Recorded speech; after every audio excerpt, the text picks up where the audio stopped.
mendeklarasikan bahwa pasangan calon nomor 3, Mas Pram Bangdul, telah memenangkan konsentrasi Pilgub DKI Jakarta dalam satu putaran dengan perolehan 50,07%.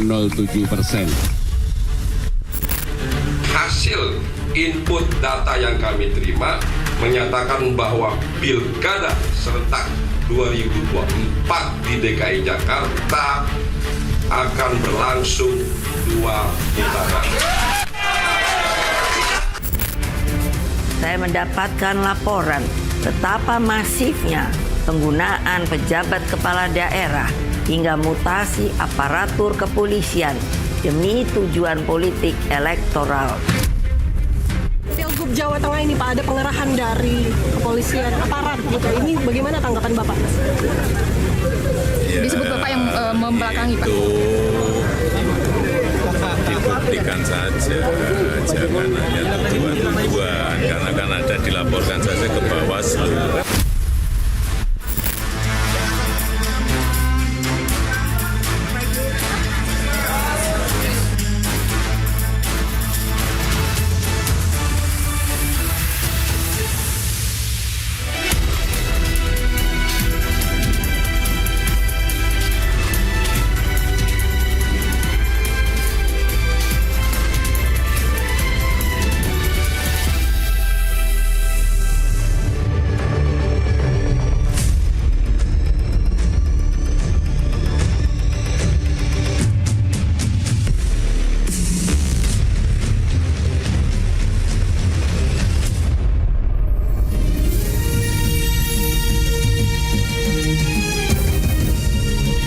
Disiarkan langsung dari studio MNC Conference Hall iNews Tower Jakarta.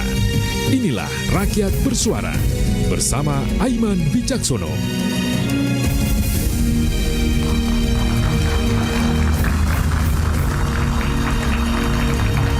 Ya. Selamat malam. Ada satu pertanyaan. Pilkada selesai? Belum. Karena Jakarta masih menyisakan tanya, melaju atau stop tanpa ragu. Sementara di daerah ada pula gegap gempita soal tudingan aparat yang bermain mata, intimidasi, hingga jabatan dirotasi. Petugas yang ditengarai menunjuk adanya cawe-cawe mantan penguasa negeri. Pertanyaannya ada 2, benarkah? Kemudian yang kedua soal bukti, mungkinkah? Saya Aiman Wicaksono, mari kita menjawabnya di Rakyat Bersuara.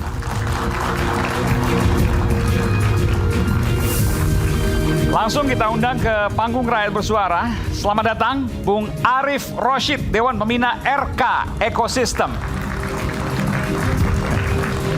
Selamat malam Bung Arief, apa kabar? Silakan. Kemudian selanjutnya, wah ini lama tidak berjumpa, hari ini hadir di panggung Rakyat Bersuara. Pak Tifatul Sembiring, Bung Tif, Ketua Dewan Penasehat Pusat Partai Keadilan Sejahtera PKS. Saya panggil Bung Tif aja ya. Pak Tif apa kabar? Bung Tif silakan. Baik. Tadi yang sebelah kanan, sekarang saya akan memanggil yang berada di sisi kiri saya. Bung Dedi Yefri Sitorus, politisi PDI Perjuangan. Bung Ded, apa kabar? Sehat selalu? Silakan Bung Ded. Kemudian hadir pakar hukum tata negara, Bung Ferry Amsari. Kalau dulu kita pernah ingat ada video dokumenter yang sempat disampaikan, Dirty Vote. Bung Ferry, apa kabar? Sehat selalu. Kemudian selanjutnya adalah Ketua Umum Lingkar Nusantara, Bung Hendarsam Marantoko. Bung Hen, wah luar biasa. Silakan Bung Hen. Dan nanti kita akan panggilkan last but not least, no Rocky, no party. Ada Rocky Gerung nanti, tapi kita akan panggil nanti karena masih dalam perjalanan, kita akan sambut nanti. Baik, sebelum kita mulai pada malam hari ini, kita simak dulu informasi yang berikut ini.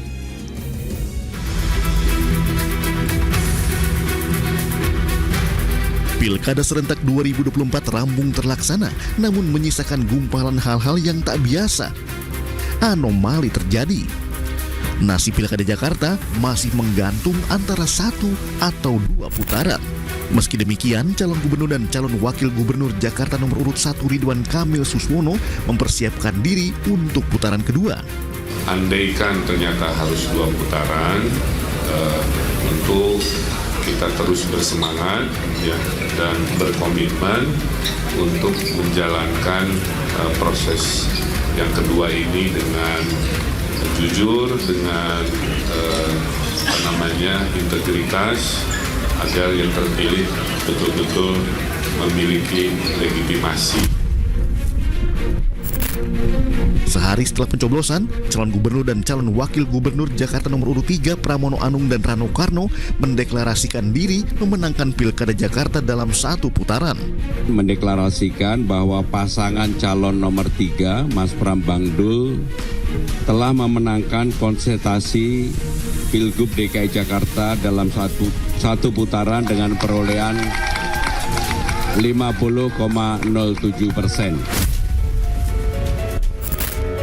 Meski hasil hitung cepat mencantumkan nama Pramono Rano yang mengungguli Pilkada Jakarta, namun tim pemenangan RK Suswono tak patah arang. Mereka meyakini Pilkada Jakarta belum tamat dan akan berlanjut pada putaran kedua. Berdasarkan data yang masuk kami miliki, kami menyampaikan hasil input data yang kami terima menyatakan bahwa Pilkada serentak 2024 di DKI Jakarta akan berlangsung 2 putaran. Ini juga kemenangan untuk warga Jakarta, di mana sudah memberikan suaranya, kita apresiasi luar biasa. Warga Jakarta menentukan nasib 5 tahun ke depan dengan hati yang jernih, pikiran yang jernih, dan juga akal yang luar biasa hebat. Sembari menunggu hasil akhir KPU, narasi kecurangan pun mengalir. Tim pemenangan RK Suswono mengklaim menemukan bukti kecurangan di 2 daerah di Jakarta. Ada lagi beberapa kecurangan yang terjadi di Kelurahan Pinang Ranti.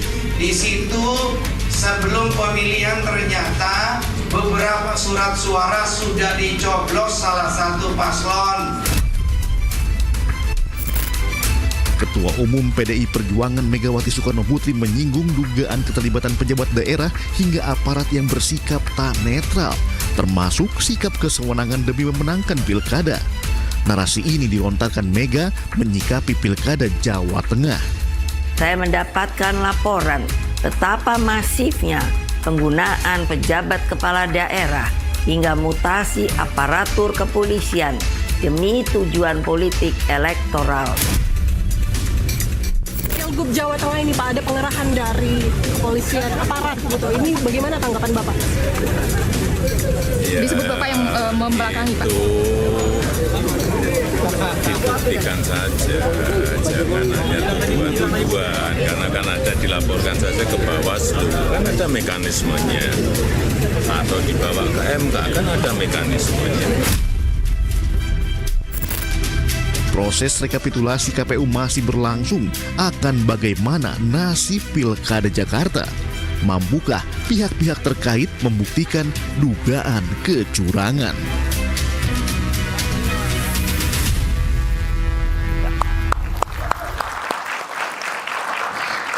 Baik, sebelum saya masuk ke daerah demi daerah yang paling sengit ya, ada Jakarta, Jawa Tengah, Sumatera Utara, dan kemudian sempat sebutkan juga Banten dan Jawa Timur. Tapi 3 itu yang kemudian sangat sengit.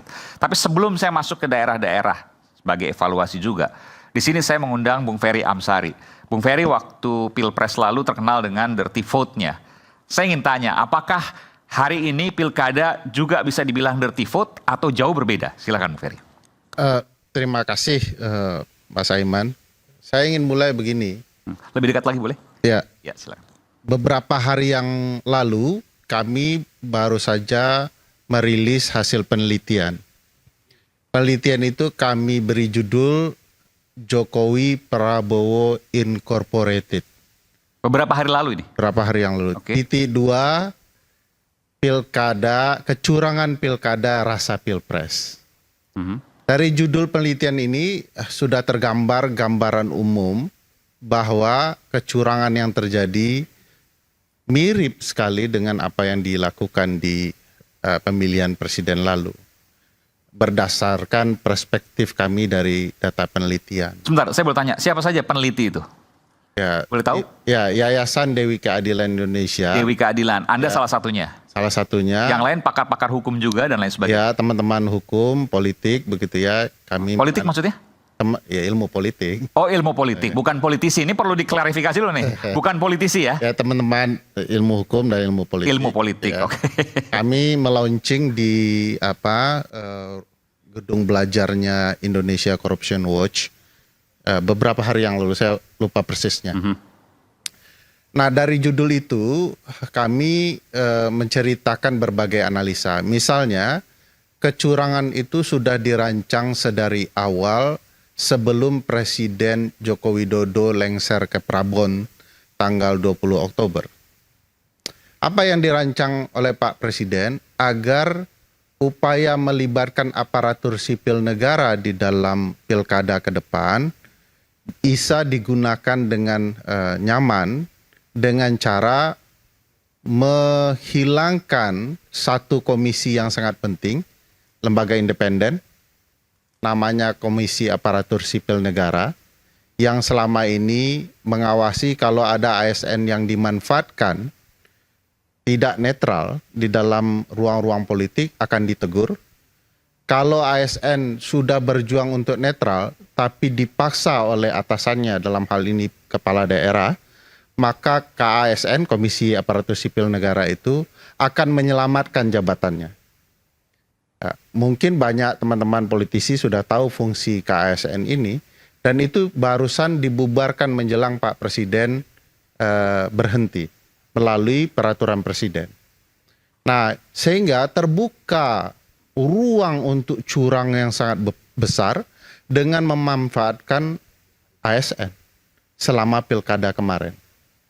Dan ini juga kita lihat banyak sekali laporan yang membicarakan bagaimana sikap teman-teman ASN yang tidak netral di pilkada dalam kondisi terpaksa atau disengaja. Bentuknya seperti apa misalnya? Ya, misalnya pelibatan di dalam program-program yang berkaitan dengan bantuan sosial. Jadi ada dua mekanisme yang dilakukan oleh Presiden Joko Widodo dan timnya yang kurang lebih ya. Mekanismenya satu, kalau kemudian daerahnya besar penduduknya, Jakarta, Jawa Barat, Jawa Tengah, Jawa Timur, Sumatera Utara, Banten gitu ya. Banten itu DPT-nya lebih besar daripada Jakarta. Itu dilakukan upaya pendekatan program dan pelibatan ASN. Misalnya ASN itu dalam satu rumah mereka punya rata-rata 2-3 suara. Nah itu kalau ASN-nya sekitar 400 kali lipatkan saja. Itu yang akan mereka gunakan. Apalagi ada perintah dari kepala daerah tertentu atau kemudian kepala dinas tertentu. Kalau daerahnya kecil biasanya jumlah penduduknya dan itu malah sangat berpengaruh karena ASN cukup signifikan kalau angkanya itu satu keluarga itu 2-3, dikali 2 kali 3. Nah, itu modelnya. Juga pelibatan mereka di dalam menjalankan program-program seperti bantuan sosial. Jadi pimpinan ASN mempengaruhi bawahannya untuk memilih calon tertentu, begitu? Ya, langsung atau tidak langsung. Ketahuan apa enggak? Kan di bilik suara nggak ada yang bisa tahu, nggak difoto juga misalnya. Ya. Gimana Jadi, cara tahunya? Nah ini cara pembuktiannya harus dibenarkan dulu, Mas Aiman. Pendekatan kepemiluan bukan pendekatan hukum pidana. Bukti itu harus seterang cahaya. Kalau dia pidana pemilu, oke. Tapi kalau kecurangan pemilu tidak harus. Dia kecurangan itu bisa dilihat dari kebijakan yang sudah terindikasi berpihak, tidak fair. Unfair conduct itu sudah bukti bahwa pemilu sudah melanggar azas yang adil gitu ya. Kemudian ada prinsip penyelenggaraan pemilu bahwa penyelenggara harus tegas, pasti begitu ya, harus adil, tidak berpihak dan lain-lain. Nah, itu yang kemudian potensial dilanggar dari sikap-sikap seperti Bukan, pertanyaan saya begini, ketika misalnya seorang atasan ASN, PJ, gubernur, PJ, wali kota, PJ, bupati, atau mungkin di bawahnya lagi, misalnya kepala dinas dan sebagainya, kemudian meminta bawahannya untuk memilih pasangan tertentu misalnya. Ya. Bagaimana membuktikan bahwa bawahannya itu telah melaksanakan perintahnya? Makanya gambaran di kepala Mas Aiman salah dalam pembuktian kecurangan. Gimana jadinya? Mas Aiman berfokus kepada angka yang dicurangi. Oke. Di bilik suara tidak diketahui. Betul. Tapi yang saya jelaskan kecurangan proses. Di dalam pemilu proses pun harus adil. Misalnya kalau ada kepala daerah buat program yang semestinya itu program negara, di tahun politik tidak boleh. Karena program itu disebut program gentong babi. Ya, pork barrel. Programnya memang harus ada dan memang ada, tetapi dijalankan di tahun politik curang dia. Ya. Jadi pendekatannya tidak bisa diukur berapa nih jumlah suaranya. Ini prosesnya sudah. Atau telah memilih atau tidak, nggak bisa itu. Nggak bisa, itu lain hal. Nah, pendekatan itu yang menurut saya juga dan teman-teman harus juga menjadi dasar kita dalam demokrasi kepemiluan kita. Jangan nanti di Mahkamah Konstitusi dibuktikan kalau memang ini curang, gara-gara bantuan gentong babi ini, apakah beralih suara dari si A menjadi si B? Berapa jumlahnya gitu? Berapa jumlahnya itu salah sekali pembuktiannya. Jadi pembuktian kecurangan dalam pemilu, kalau ada kebijakan yang berpihak dan lain-lain, sudah curang itu. Pengerahan aparat, pengerahan aparatur, itu sudah tidak benar. Nah, kami bahkan menangkap di beberapa daerah, dari data sederhana yang kami temui, memang ada perintah-perintah tertentu kepada aparat tertentu untuk memenangkan pihak-pihak tertentu. Nah, ini tidak hanya HSN ya, berarti ada aparat yang kemudian oleh teman-teman Mas Dedi, teman-teman masyarakat sipil disebut sebagai partai coklat ya, parcok gitu ya. Nah, ini yang kemudian sangat menentukan karena memang ada indikasi misalnya Banten ya yang sedang heboh ya, yang karena angkanya aktif adalah fenomena keajaiban ke-7 dunia. Sudah jadi ke-8 ya karena Di Banten. Di Banten. Kenapa? Kenapa? Karena nalar ilmiah itu dilanggar semua. Tidak ada dalam perspektif ilmiah perpolitikan terutama pemilu, orang bisa dijungkir balikkan dalam hitungan tak sampai 1 bulan, 1 minggu malah. Ini lebih spesifik. Kalau kita, ya karena survei LSI waktu itu tanggal 21 November itu Airin ada di 77%. Artinya kan 6 hari sebelum coblosan. Andreas Soni berapa waktu itu? Ya kalau Airin sudah 77% kan belum, sisanya aja kan begitu. Belum ada yang belum memutuskan. Dari yang memilih. Oh oke. Saya jelaskan yang poin itu ya. Ya. Juli Agustus pasangan Airin ya mendapatkan elektabilitas sebesar 77, sekian persen. Oke. Andra Soni hanya 10%. September Oktober jadi 73% sekian-sekian untuk Airin dan Andra Soni hanya 12%. Menjelang tanggal hari H 27 November, angka itu tidak terlalu berubah signifikan.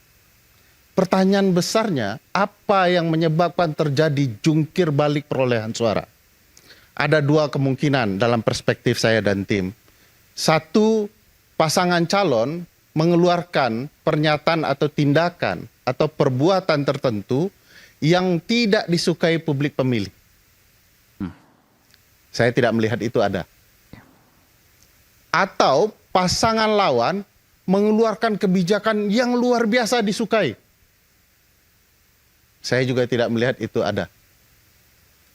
Kedua, ada keterlibatan kecurangan yang melibatkan aparatur dalam jumlah yang luar biasa. Catatan saya dengan teman-teman untuk kasus Banten adalah, ini sederhana penjelasan dimulai. Nanti rahasia-rahasianya nanti kita akan launching juga. Oh ini belum di launching nih ya? Yang bagian Banten ini yang... Ini pertama kali rakyat bersuara nih? Karena hari H ya. Oke. Karena hari H. Bawaslu Provinsi Banten mengeluarkan indeks kerawanan pilkada mereka sendiri.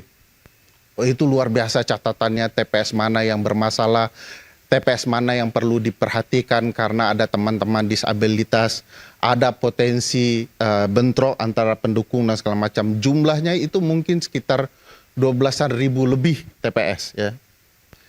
Tapi Polda Banten mengeluarkan indeks kerawanan pilkadanya sendiri.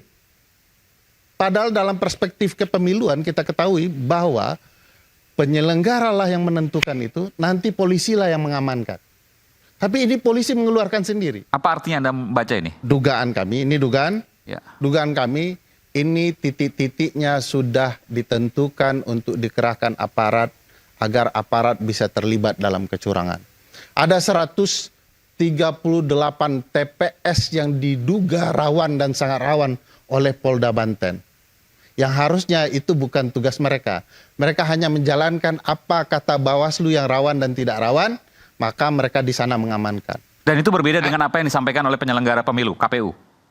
Beda sama sekali. Titiknya beda? Titiknya beda. Nah, berapa banyak jumlah aparat yang dikerahkan selama proses hari H, mendekati hari H? Hampir sekitar 22.000 aparat. Yang terdiri dari 4.000 kepolisian, 1.500 TNI, 21.000 Linmas, 120 Brimob. Data detailnya nanti kami bicarakan. Saya coba ingat-ingat saja data penelusuran ini. Ini baru di Banten. Anda melihat juga di tempat lain berdasarkan penelitian. Ini penelitian ya?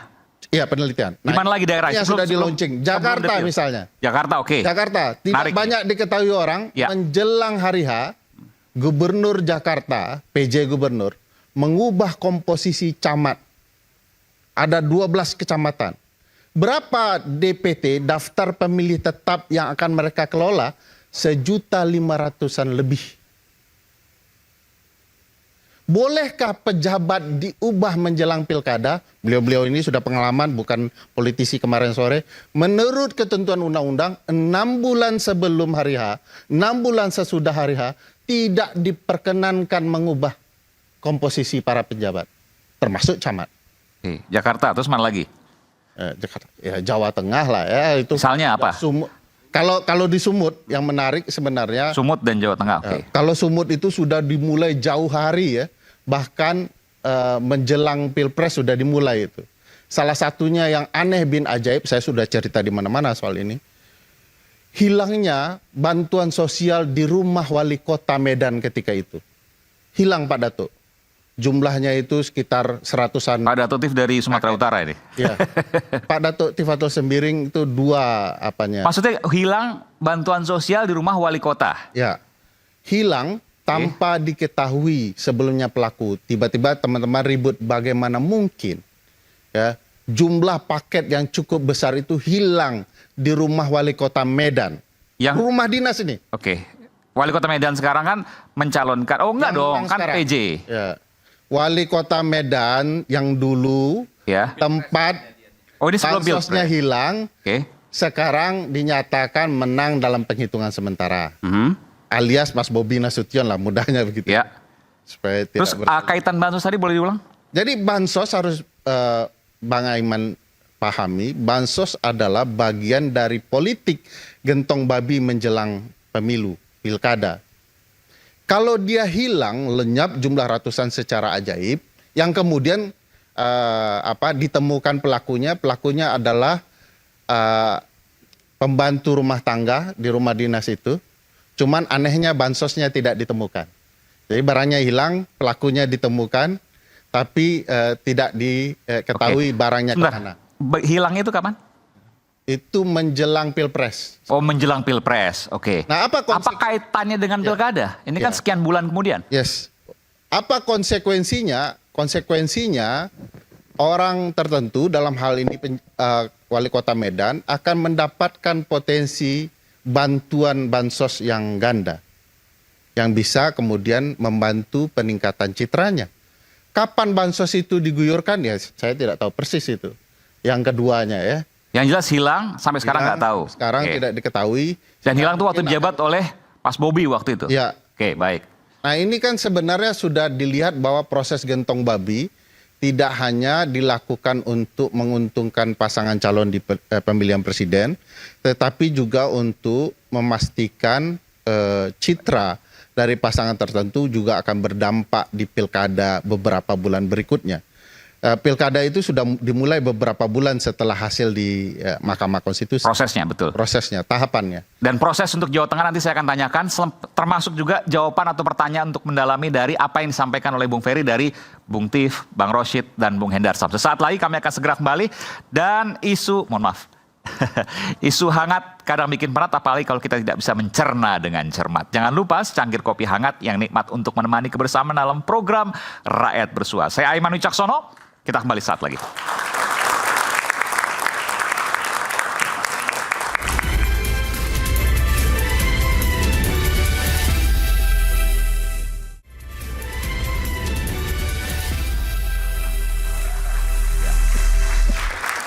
Kita kembali di Rakyat Bersuara.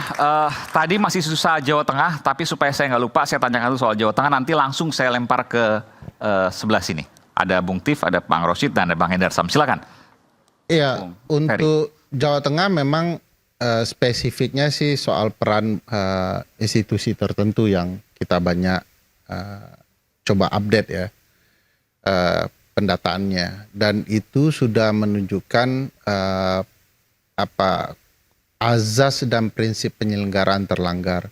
Beratnya begini, Mas Aiman, bagaimana membuktikan keterlibatan aparat secara perspektif Mahkamah Konstitusi yang ingin melihat pelibatan itu ada perintah langsung begitu ya, ada surat tugas langsung, ada kemudian tindakan curang langsung, intervensi langsung, pressure langsung kepada pihak-pihak tertentu. Itu hampir bisa dipastikan tidak mungkin untuk dibuktikan. Pembuktian yang paling tepat dalam hal ini adalah pembuktian kebijakan dan tindakan administrasi. Dan itu harus menjadi titik fokus Mahkamah Konstitusi. Mahkamah menurut saya sudah punya masalah di dalam penentuan kasus apa yang harus ditindaklanjuti. Nggak, ini Anda belum clear soal Jawa Tengah maksudnya bukan? Nanti akan ke sana. Oke, baik. Karena saya perlu menjelaskan ini gara-gara Jawa Tengah itu pasti tidak akan mudah untuk membuktikannya. Pasti tidak akan mudah membuktikannya. Pasti tidak akan mudah. Nah, di Mahkamah Konstitusi kan ada pembatasan, ada ambang batas perkara. Jadi makin tinggi populasi, makin kecil jarak yang harus dijadikan kasus. Jakarta itu sekitar 1% ya. Kalau tidak sampai jarak selisih suara 1%, dia tidak bisa masuk ke Mahkamah Konstitusi. Oleh karena itu, strateginya adalah memastikan putaran kedua. Karena memang Jakarta wajib 50% lebih. Ya. Sementara daerah-daerah lain cukup suara terbanyak dan jarak itu menjadi sangat penentu untuk menentukan naik ke Mahkamah Konstitusi. Itu sebabnya ada daerah-daerah yang kemudian terjadi bedol desa aparat yang terlibat di dalam kecurangan, termasuk menurut kami salah satunya ada di Jawa Tengah. Di mana pergerakan-pergerakan signifikan terjadi yang melibatkan oknum-oknum tertentu untuk kemudian digunakan dalam penentuan hasil. Maksudnya bedol desa aparat, mereka ngapain? Mereka turut, ada daerah tertentu termasuk Jawa Tengah bisa diperiksa, ada pemanggilan-pemanggilan pejabat tertentu, terutama kepala desa, ya, untuk diinterogasi kasus mereka dalam penggunaan dana desa. Ini kan mirip seperti yang disebut-sebut waktu Pilpres. Iya, tetapi tidak ada pemanggilan yang kemudian seterbuka ini ya di Pilkada. Kemarin itu memang ada beberapa pemanggilan tetapi jumlahnya tidak masif di satu tempat. Kalau ini memang di Jawa Tengah itu banyak sekali yang dipanggil, yang kemudian ada berapa datanya Anda punya? Nanti puluhan, ratusan? Ya, karena itu akan bicara soal signifikansinya dengan jumlah suara DPT ya. Nah, tapi kami tidak ingin menjelaskan kepada publik kecurangan itu berbasis selisih suara, tetapi bagaimana proses itu dilakukan curang secara terstruktur, sistematis, dan masif. khusus masifnya tidak bicara soal penghitungan real, tapi potensi suara yang dirusak karena keterlibatan berbagai pihak. Jadi sementara ini pertemuan Anda ya, di satu daerah itu berbeda dengan daerah yang lain, caranya. Kalau versi Anda bicara soal kecurangan, begitu ya? Ini saya ingin bicara terbuka juga, supaya publik tahu. Betul, tapi betul, pertanyaan saya betul ya? Betul. Spesifik gitu ya? Saya Setiap daerah punya caranya spesifik masing-masing. Ini versi Anda, oke. Ya, saya ingin bicara terbuka kenapa teman-teman pegiat kepemiluan tidak terlalu berani jor-joran satu, dan kemudian datanya harus dicari sangat sulit. Ini jadi evaluasi kita bersama. Beberapa teman-teman pemilu yang kemudian punya kerjasama dengan lembaga-lembaga tertentu untuk mensupport demokrasi, dananya itu dihentikan oleh pihak-pihak tertentu. Dalam konteks ini adalah aparat intelijen. Jadi teman-teman pemilu sudah dimatikan jauh hari sebelum pilkada, bahkan mendekati pilpres, agar kemudian mereka kesulitan memantau dan mendetailkan bukti-bukti yang mereka temukan. Emang dananya dari siapa sih mereka? Ya, teman-teman itu bekerja sama, baik donor dalam negeri maupun donor... Kalau donor luar negeri kan nggak bisa dipengaruhi. Oh, sangat bisa dipengaruhi. Sangat bisa? Sangat bisa dipengaruhi. Yang bekerja... Kalau donor luar negeri itu kan sudah on treasury, bukan off treasury lagi. Meskipun uangnya ada di apa namanya lembaga donor, tapi dia tercatat di APBN. Dan orang-orangnya di sini juga perwakilan misalnya gitu? Tidak, kan mengeluarkannya harus seizin Kementerian Keuangan, Bappenas dan sebagainya. Dan itu bisa diintervensi. Ya, dan Anda temukan itu? Ya, salah satu lembaga yang merupakan penggiat kepemiluan terkenal, ternama, saya tidak sebut namanya, mereka sudah tekan kontrak untuk melakukan pendidikan politik sedari awal, termasuk juga proses pemantauan. Dan itu lembaga yang datang langsung kepada lembaga donor untuk menghentikan bantuan dana ini adalah intelijen negara ini. Padahal intelijen negara ini? Negara ini. Lembaga saya sendiri, gara-gara film ini, karena juga dicurigai, sudah ada lembaga donor yang berjanji mensupport ya, publik, bahwa untuk pilkada ke depan kita harus awasi bersama. Mereka butuh negara yang terbuka, demokratis, supaya mereka pasti untuk menanam uangnya di dalam ruang-ruang ekonomi. Ternyata 2 jam sebelum bertemu itu dilarang. Siapa yang melarang? Intelijen. Oke, saya panggilkan dulu Bung Rocky Gerung. Apa kabar Bung Rocky? Lama tidak berjumpa.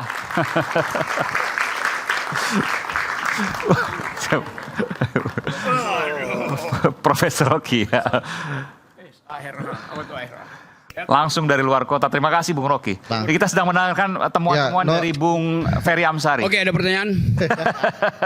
No Rocky, no party, tapi kecurangan tetap langsung. Ya.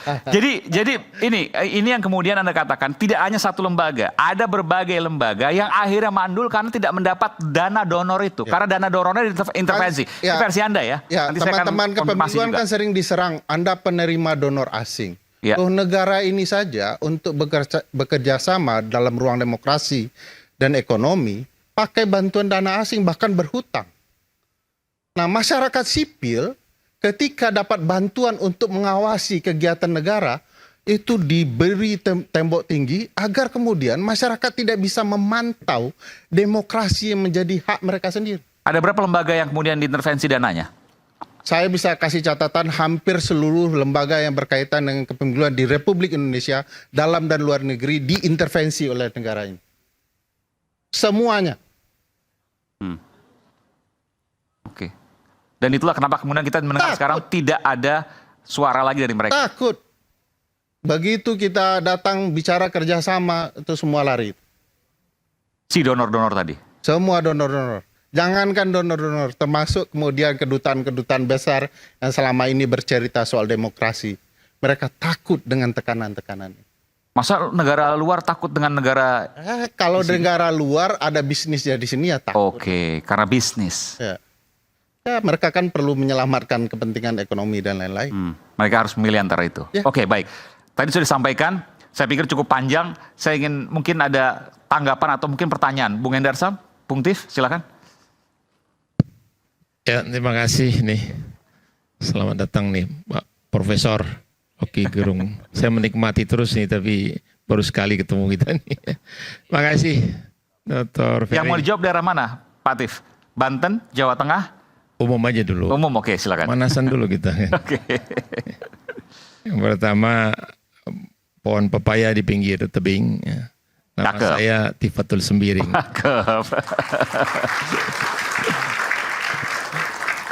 Menarik tadi paparan dan temuan tadi ya dari Pak Ferry. Dan ini based on survei ya, riset yang dilakukan oleh timnya. Menurut saya ini perlu jadikan bahan-bahan evaluasi. Nggak mau dibantah dulu, Bung Tif? Sebentar dulu. Oke. Saya ini sekampung sama Pak Ferry, gimana ngebantah? Kemarin. Oke. Jadi kalau evaluasi artinya nerima semua, bahaya juga. Bukan. Jadi maksud saya adalah perbaikan bangsa ini ke depan. Ya. Banyak lagi yang harus dibenahi. Kalau sistem demokrasi kita seperti ini kan, kita di PKS pernah melakukan satu survei setahun sebelum pemilu Pilpres kemarin. Ternyata Pak Ferry ada data menunjukkan 14% orang Indonesia itu berpendapatan 700.000 sebulan. Si surveyornya mengingatkan ke saya itu, Pak Tif, hati-hati nih, money politik nih luar biasa nih, 14,4, 14,6% tuh hasil surveinya. Pendapatannya? 700.000 sebulan. Kan makan kangkung orang gitu kan. Itu kepala keluarga ya, bukan per orang ya? Nggak makan nasi, kalau dia makan nasi dia nggak makan kangkung kalau pendapatannya segitu. Jadi ini sangat rawan. Apa yang disampaikan oleh Pak Ferry tadi, apalagi melibatkan secara sistemik gitu ya. Sistemik udah, karena dia bekelindan itu aparat, termasuk ASN dan sebagainya. Ini untuk ke depan ini tentu long term kita berpikir ya. Ini harus diperbaiki. Menurut saya teman-teman ini harus ditindaklanjuti. Tapi saya tanya dulu ke Bung Tif. Ya. Anda percaya dengan apa yang disampaikan oleh Bung Ferry? Saya kalau penelitiannya ilmiah saya percaya. Saya percaya kepada... Anda mengamini semuanya, semua daerah tadi? Itu kan belum detail tadi ya Pak Ferry. Ya. Insya Allah nanti kalau kita dapat ya. Ini pelajaran bagi kita semua kok, bagi bangsa ini sebetulnya. Bagaimana memperbaiki, banyak lagi hal-hal. Kalau kita bongkar itu konstitusi kita banyak harus dirubah di amandemen. Cuman kan begitu kita ngomong amandemen, orang ini sensitif. Ya kan, termasuk juga pasal 22D Undang-Undang Dasar Negara Republik Indonesia, pasal 6, pasal 7, nggak ada tuh syarat 20% mencalonkan presiden, tapi itu terus diterapkan oleh partai-partai besar supaya yang kecil-kecil ini nggak bisa, contohnya begitu. Jadi menurut saya lebih melihat ke depan bahwa apa yang dihasilkan dari riset ini kan nggak gampang mereka lakukan. Penelitian ilmiah, saya berapa kali ngomong sama Pak Ferry bahwa orang kampus itu masih pure scientist. Jadi dia jangan dipengaruhi oleh gonjang-ganjing semua yang terkait dengan kepentingan politik ini. Kurang lebih begitu, Pak. Jadi kalau seandainya tadi bicara Jakarta, Banten, Anda setuju juga dong kan Jakarta, Banten, ini kemudian Anda dikritik oleh Bung Ferry. Ya, diungkap saja datanya, saya setuju itu. Baik. Kenapa jungkir Bali itu, ya bagus jungkir bisa Bali ya, ada yang jungkir nggak Bali-Bali itu. Sebetulnya tidak sebesar itu. Waktu Pak Ahmad Iriawan sama Deddy Yusuf memenangkan pilkada di Jawa Barat, ya waktu itu sebetulnya tidak ada yang memprediksi hasil survei, bahkan sepekan sebelum itu Pak Ferry, tidak ada yang memprediksi, selalu di bawah 10%, 12%, segitulah kurang lebih. Tapi pas begitu hari H 43, 44%. Gitu dari tiga kandidat, 3 pasang waktu itu. Jadi menurut saya kalau ada datanya based on riset, survei, monggo saya setuju ini dilanjut. Silakan Bung Endar Sam. Iya, terima kasih Bung Aiman.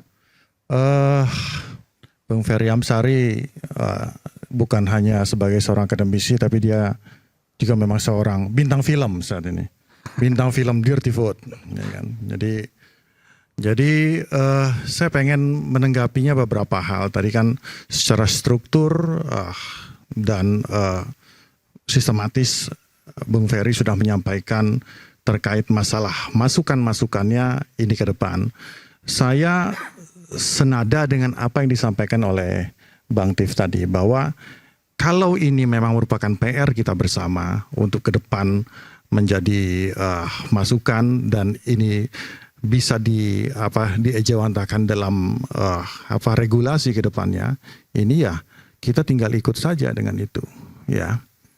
Nah, tapi yang kedua bahwa memang kita harus naik dulu ke hal yang paling atas, bahwa regulasi ini sudah terbentuk dan sudah disepakati bersama oleh para stakeholder. Stakeholder itu para pembentuk undang-undang itu ya ada seluruh partai yang ada di situ. Ada dari Gerindra, ada partai yang mayoriti di situ PDIP dan lain sebagainya, kan seperti itu. Nah, yang berikutnya hasil daripada produk itu mengkanalisasi hal tersebut, ya kan. Bahwa setiap ada pelanggaran laporkan ke Bawaslu. Yang perlu saya mention, ini kesepakatan antara seluruh partai. Oke. Ya. Jadi kita harus komit dulu dengan itu. Sebentar begini.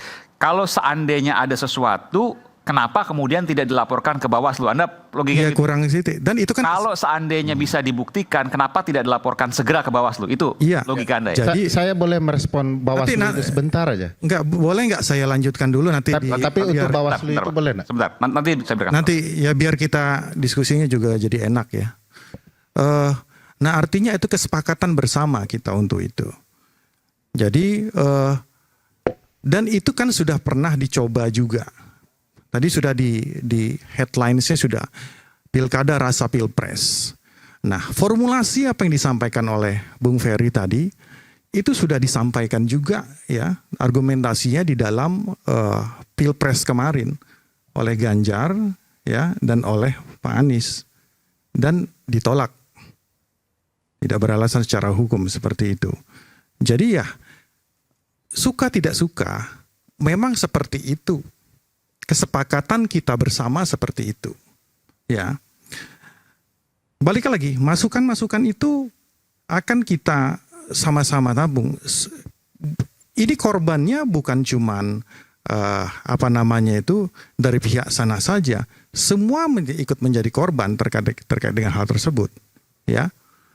Jadi artinya apakah yang dikatakan oleh Bung Ferry itu hanya menyorot kepada satu sisi saja?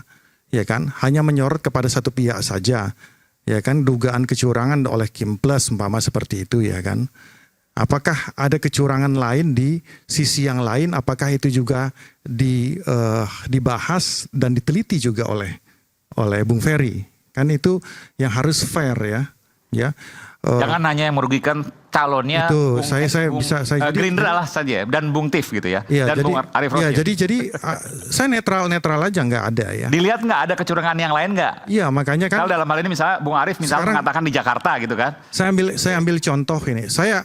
Kalau aspek hukum sudah rigid seperti itu. Ya. Kita ambil aspek sosial dan psikologis masanya dulu. Contoh seperti di Banten.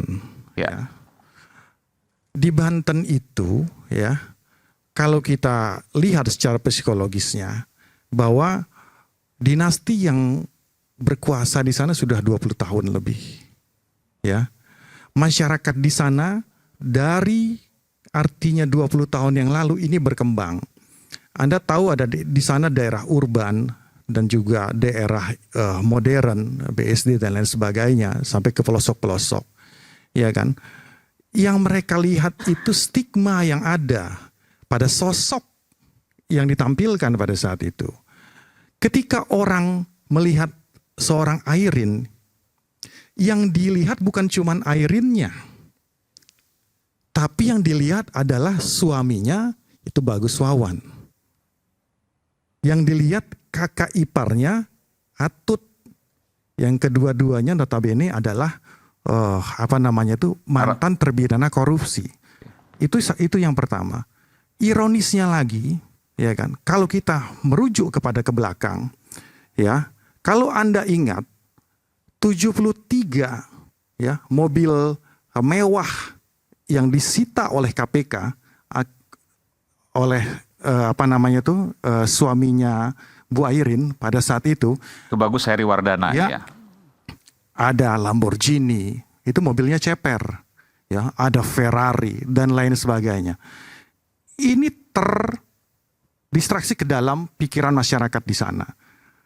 Ironisnya, mobil-mobil yang secara inkrah dan putusan itu sudah dianggap sebagai hasil korupsi, dikendarai oleh mereka, kroni-kroni mereka, tapi mobil itu nggak bisa jalan di Banten. Karena apa? Jalan Banten rusak. Tapi sebentar, tadi menarik. Kalau seandainya surveinya tiba-tiba berubah, yang tadinya Airin tinggi 77%, kan jomplang sekali, tiba-tiba kemudian berbalik pada saat pilkada, bagaimana penjelasannya? Banyak sekali teori yang mengatakan hal tersebut. Banyak sekali contoh kasus ya di beberapa daerah, kepala-kepala daerah yang... Teorinya apa, Mas? Coba, tadi banyak sekali teori kan. Kasih satu aja teorinya. Ahmad Ali di Sulteng. Ahmad Ali Sulteng. Jelaskan nama publik. Ya, bisa kita jelaskan bahwa di sana dia leading, kemudian dia kalah. Nanti itu bukan ini teori, bukan sekedar itu leading, empirik, Mas. tapi membalikkan suara 77%. Ya, Anda boleh ubah 32 menjadi. Anda boleh ya berlindung di balik frasa-frasa akademik seperti itu. Lah, saya ini nggak, tunggu. Kenapa saya dianggap berlindung dari frasa akademik? Boleh nggak saya jelaskan teori tadi, Mas? Jangan ganggu saya dulu. Teori apa? Saya jelaskan dulu. Jadi, Mas, saya tidak menjelaskan ada satu teori. Penting, nama dikarang oleh Mariam Escott, ya, dikeluarkan oleh. Sekarang boleh nggak saya jelaskan? Saya jelaskan supaya Anda tidak menuduh ya. Enggak, saya enggak menuduh. Saya hanya menjelaskan mengkomparasi fakta. Survei di sana tidak sekedar ruang politik, ada nalar ilmiah di dalamnya. Yes. Pemahaman matematika, statistika, logika yang benar. Apa yang terjadi di Banten tidak logis secara keilmuan dan praktik kecurangannya juga sudah dijelaskan. Ada 32% suara beralih. Tidak sampai dalam hitungan 1 bulan, itu betul-betul impossible. Kecuali 1 minggu. Menurut Anda impossible. Boleh nggak sih saya jelasin dulu? Ya boleh, tapi boleh nggak saya jelasin dulu fakta-fakta? Anda boleh berlindung di balik teori, saya berlindung di balik fakta. Semua. Iya kan? Jangan salahin orang, Mas. Kan Mas tadi yang bilang banyak sekali teori, makanya saya tanya teorinya. Makanya oke. Mana teorinya? Saya jelasin dulu. Ya kan? Di beberapa daerah, ya kan, hasil survei ya mengunggulkan A, ya kan?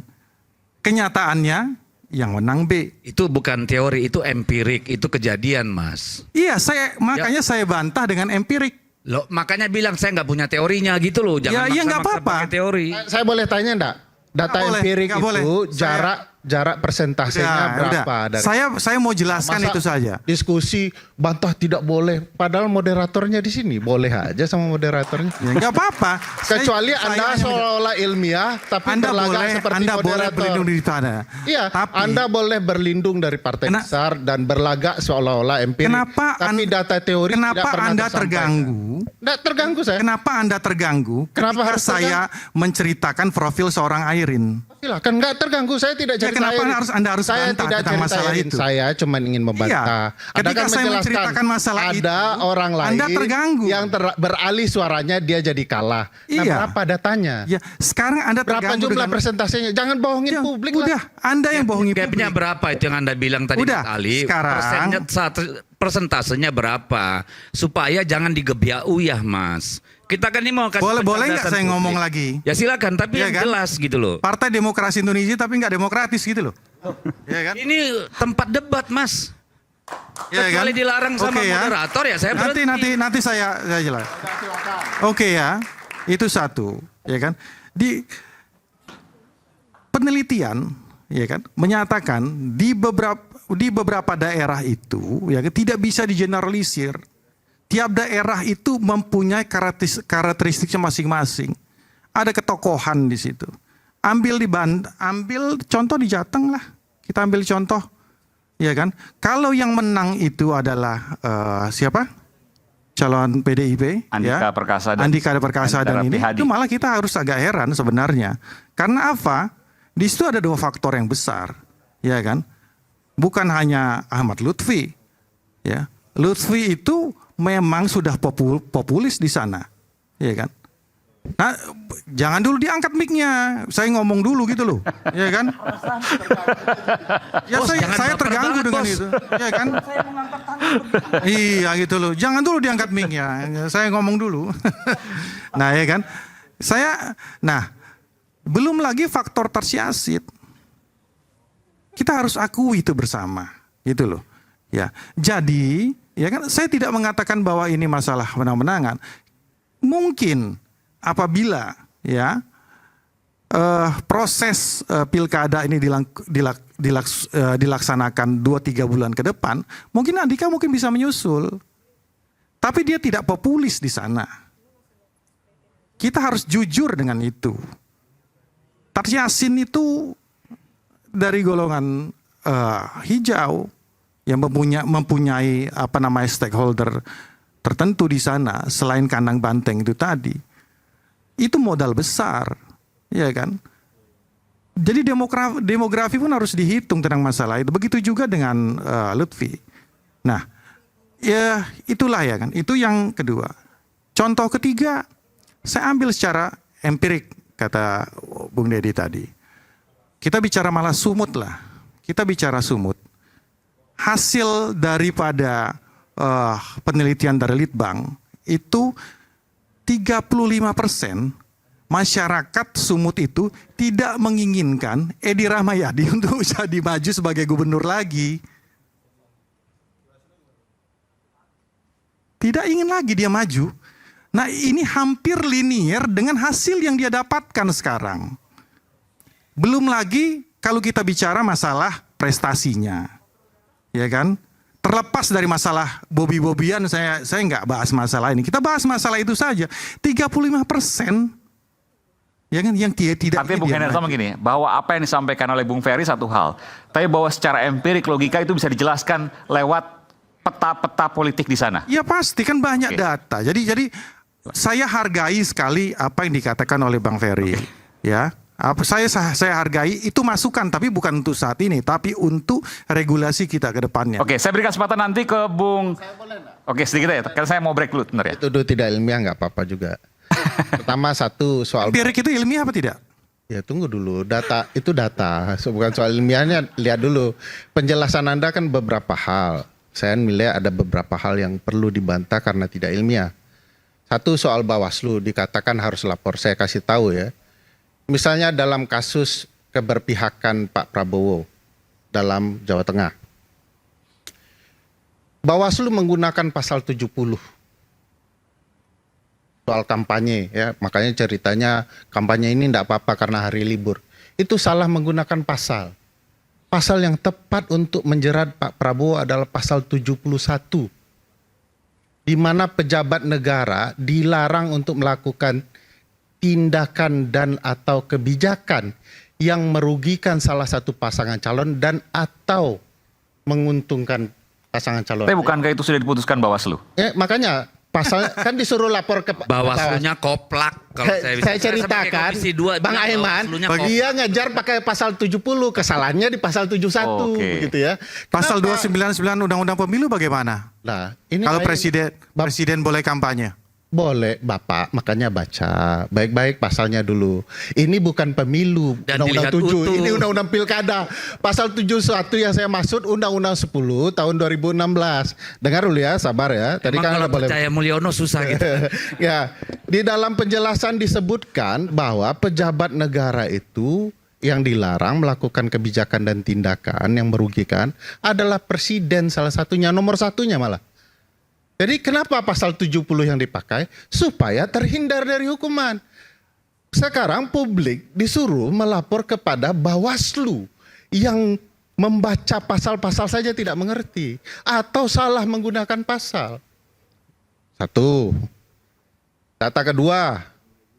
Perintah Mahkamah Konstitusi soal bantuan atau politik gentong babi ini harus dilakukan pengaturan yang jelas dalam bentuk peraturan. Apa yang dilakukan oleh pemerintah? Mengeluarkan surat edaran. Dalam ilmu saya yang tidak ilmiah ini, Bang, surat edaran itu bukan peraturan. Siapa yang mengeluarkan peraturan? Kementerian Dalam Negeri. Padahal yang diperintahkan adalah pemerintah berupa regulasi. Harusnya peraturan presiden atau peraturan pemerintah. Kenapa salah? Karena seolah-olah gentong babi itu hanya urusan Kementerian Dalam Negeri. Padahal gentong babi lebih banyak urusan Kementerian Sosial. Jadi pemerintahan yang begini saya pikir sudah terang benderang saja masalahnya. Sudah terang benderang, nanti kita akan tunggu jawabannya selepas jeda. Tetap bersama kami di Rakyat Bersuara. Bagaimana kemudian tanggapan dari kubu sebelah sini? Saat lagi. Ya, nanti.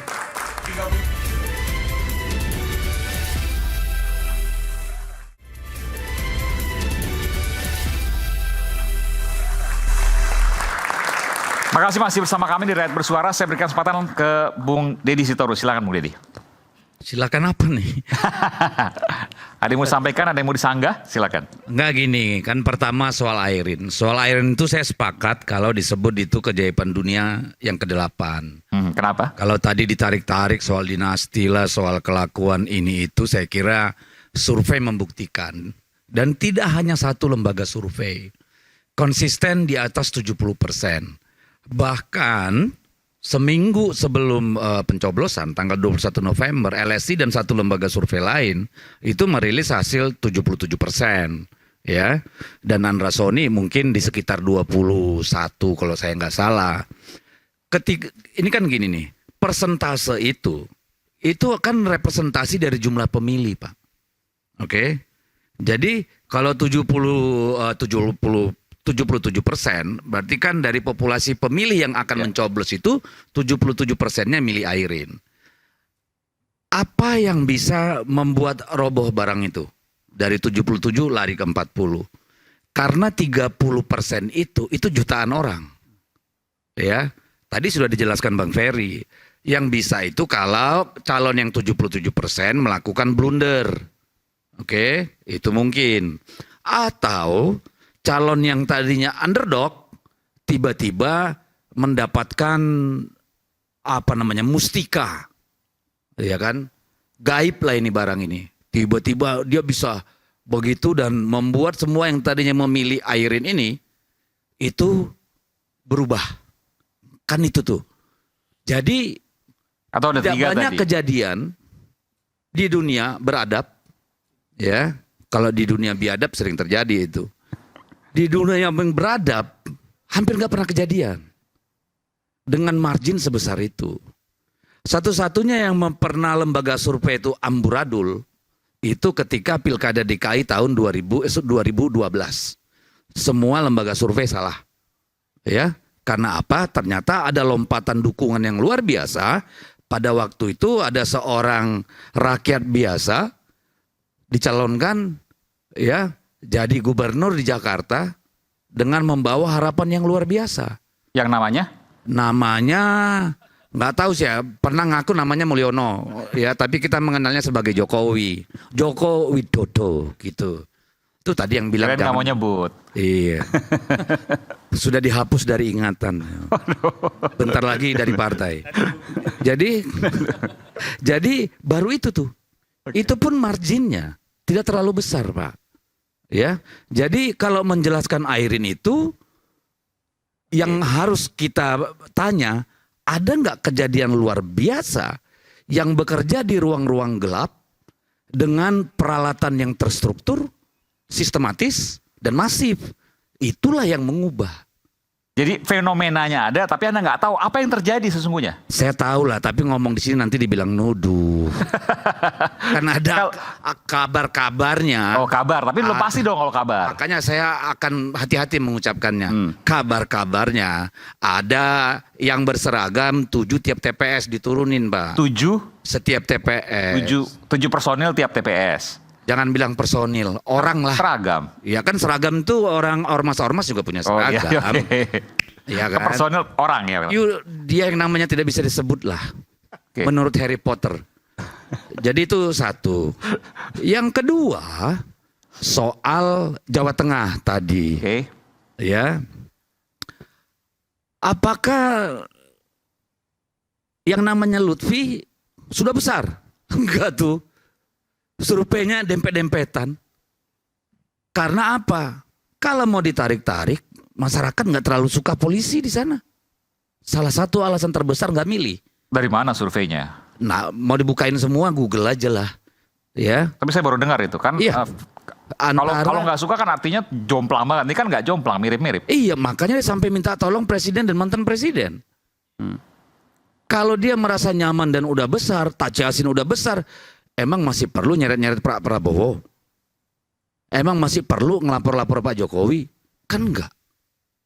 Jadi survei terakhir itu ada yang menyebut 4138, ada 3838. Dan kita tahu di Jawa Tengah itulah salah satu tempat, ini sudah setahun dikerjakan, begitu habis Pilpres jalan terus nih.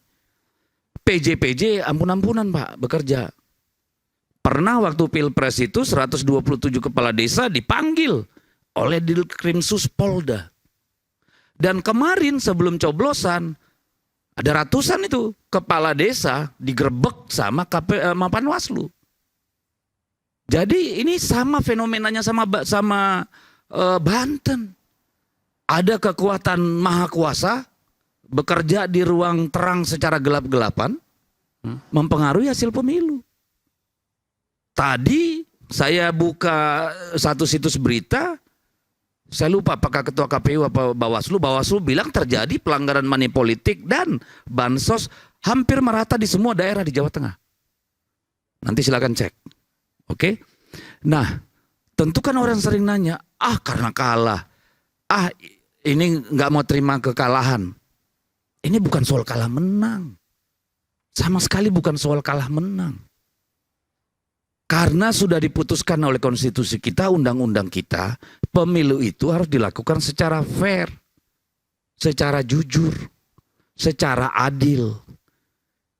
Kalau ada yang bukan kontestan dalam pertandingan itu, ikut-ikutan, cawe-cawe, menggunakan perangkat kekuasaan negara, baik anggaran maupun personilnya, itu sudah pelanggaran undang-undang. Artinya kontestasi itu udah nggak fair. Ibarat bertinju nih, di ring tinju dua. Yang satu, yang satu mungkin mereka 5 orang mukulin 1 orang nih. Tadi kan, seperti jadi yang disampaikan oleh Bung tadi kan udah panjang, lu motong gua dari tadi gua nungguin. Bukan, saya mau tanya soal ini. Kalau memang ada seperti tadi yang seperti disampaikan oleh Bung Hendarsam, ini saya nggak kasih kesempatan ke Bung Hendarsam, tapi saya mengulangi aja. Kalau seandainya ada seperti itu, kan dilaporkan ke Bawaslu. Pak Jokowi juga sempat ngomong seperti itu. Jawabannya apa? Jawaban anak kecil itu. Kenapa? Semua tahu Bawaslu-nya nggak bisa ngapa-ngapain. Bawaslu nggak bisa ngapa-ngapain. Undang-undangnya tidak memberi kewenangan apapun pada Bawaslu yang cukup untuk mencegah atau memproses. Saya pengalaman, Pak. APK saya semua ditumbangin, termasuk di depan kantor Bawaslu tuh, di dapil saya. Saya lapor. Waktu pileg kemarin. Bilang, ya, waktu pileg. Punya buktinya nggak? Lah. Ini mana Jawa Tengah dulu, Bang? Di Kalimantan Utara. Oh iya, Kaltara, sorry betul. Bawaslu-nya bilang, ada buktinya nggak? Lo kita nggak lapor. Dan ada puluhan bahkan mungkin ratusan nih selama pilkada laporan kita. Nggak dijawab tuh sama Bawaslu. Nggak diproses. Dilaporin tapi tidak diproses. Tidak diproses. Alasannya karena? Ya nggak tahu. Buktinya sampai dikasih. Capek aja lo sampai berubah nanya mereka udah ada belum progresnya? Belum. Bukti-bukti sudah dikasih. Sudah dilaporkan kan harusnya kan kewenangan mereka dong. Ya. Jangan suruh rakyat membuktikan. Kalau membuktikan misalnya nih oknum polisi nggak main, udah PJ nggak main, ayo ya sini pakai detektor kebohongan. Sini kita sama-sama saksikan. Gitu aja, jangan rakyat suruh buktikan. Ini kan kayak, mohon maaf, ini kan kayak kentut. Baunya terasa nggak bisa dilihat, Pak. Mohon maaf aja. Jadi kalau mau, ayo. Kalau kita percaya pada metode saintifik dengan uji psikologi atau melalui detektor kebohongan, berani nggak mereka? Oke. Gitu aja, jangan sampai sumpah pocong, Pak. Pasti nggak ada yang datang tuh. Oke, nanti saya berikan kesempatan ke Bung Hendarsam dan juga Bung Rocky. Selepas jeda kami akan segera kembali. Iya. Mau ngomong lah.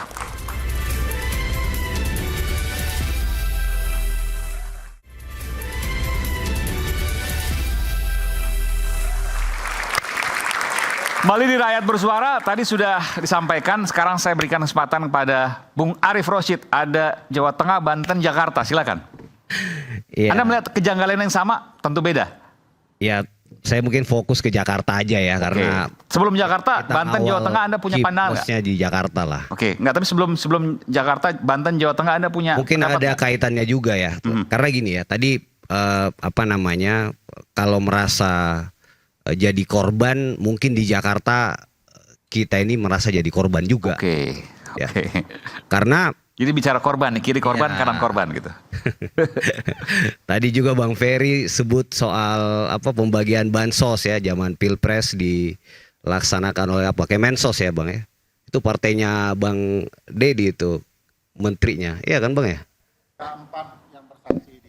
Kalau yang itu dia oleh Badan Pangan Nasional, bukan di bawah Kemensos, tapi Bappenas. Langsung di bawah kendali Presiden. Oke, terus karena Bu Risma menolak menyalurkan bansos itu kemarin. Ya, soal Jakarta ya, Kang Aiman ya.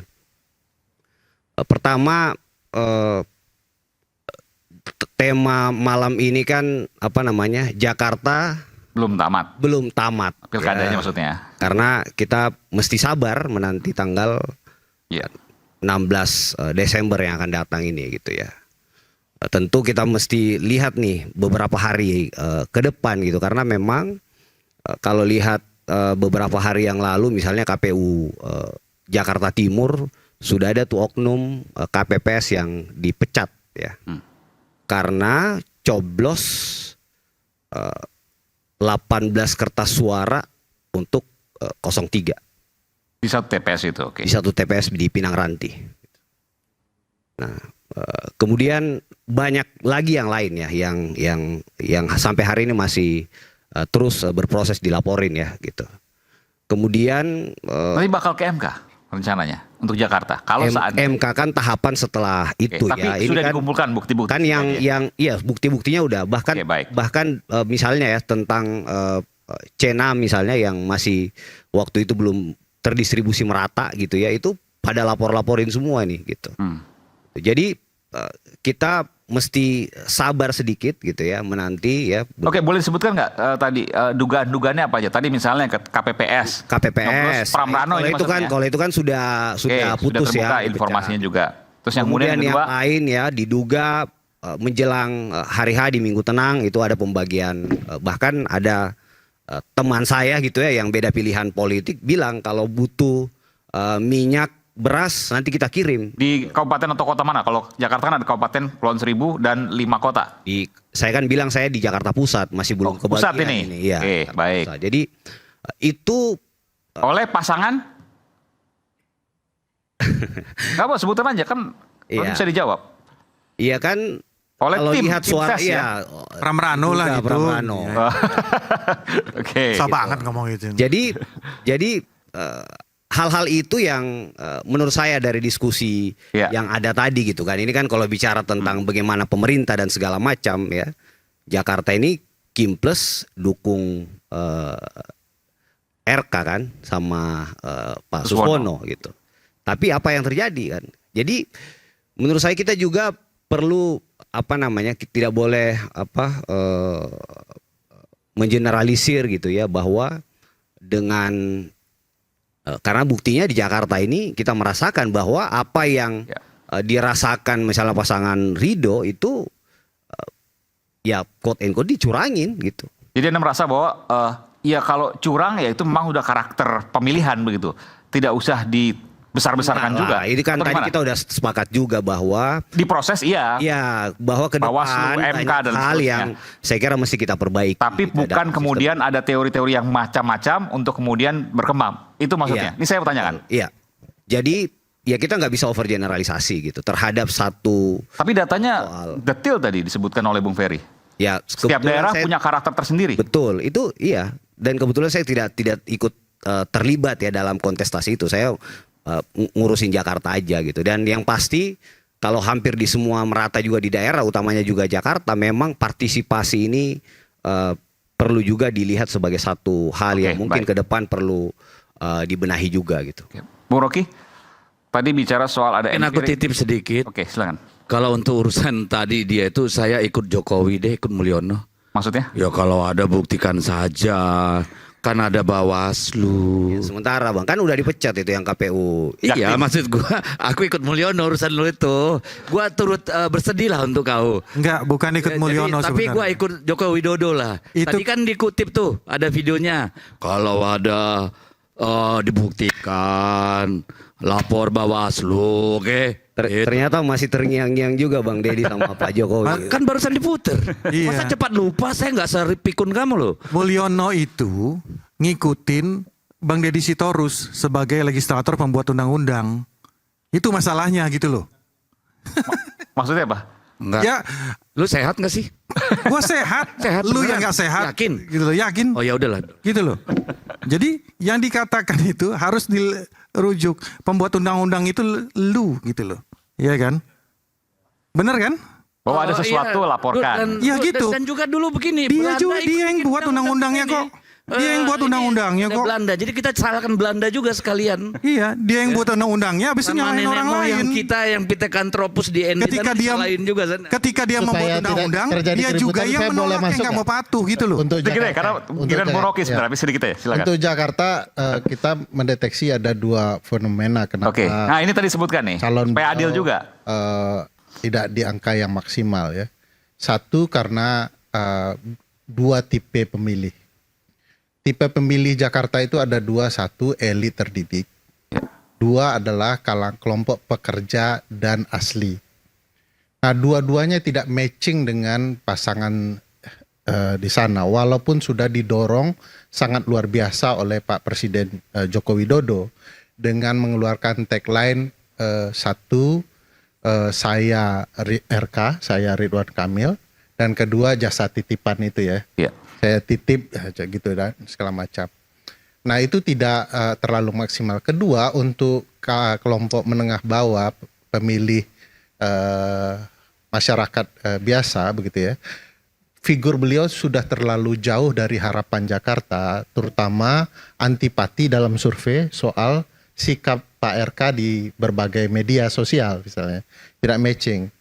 Tidak bisa Persib digambarkan oranye dalam hal apapun di Jakarta, itu menjadi problematika. Tapi soal kecurangan tadi Anda menemukan juga nggak di Jakarta yang disebutkan tadi oleh Bung Arief Rosyid? Saya sudah sampaikan sebenarnya hampir di dalam proses penyelenggaraan pilkada kita banyak pihak ya siapapun untuk potensi politik uang itu besar sekali. Nah ini ada problematika yang memang harus diperbaiki siapapun. Tapi kan kita bicara tidak soal ketentuan undang-undang saja yang lemah. Kita bicara kecurangan dengan data empirik yang saya jelaskan tadi. Bung Ferry, boleh nggak diselipin? Belum boleh. Belum boleh, oke, nggak apa-apa. Tadi terlarang kita kan, ini hak. Nah di dalam Jakarta memang ada fenomena yang agak berbeda terjadi, walaupun sudah jor-joran ya. Nah juga ada potensi, ini dugaan, ini analisa ya, ini tidak ada data empirik. Analisanya memang Pak Presiden Joko Widodo dalam hal ini Mulyono tidak terlalu nyaman dengan kalau seandainya nanti Pak RK berhasil. Karena potensi Pak RK untuk pemilu 2029 menyaingi anaknya juga akan cukup tinggi. Oke, tapi ini kan analisis ya? Ya analisis. Yang kedua analisisnya teman-teman PKS yang memegang Jakarta itu kehilangan akar rumputnya sedari Pilpres kemarin. Dan peralihan perahu ini membuat pemilih PKS tidak nyaman. Ini tidak sekedar analisa, tetapi juga ada data penelitiannya. Yang kedua soal berbagai isu yang terkait, kalau saya boleh bantah ya, tidak ada konteks soal undang-undang problematikanya, karena semuanya sudah tahu. Tapi kalau ada pasal-pasal bermasalah dalam konsep sistem pemilu memang ada. Tapi yang kita bahas kecurangan di lapangan ini. Jadi Oke, pertanyaan saya satu, ya kan ke Bung Ferry.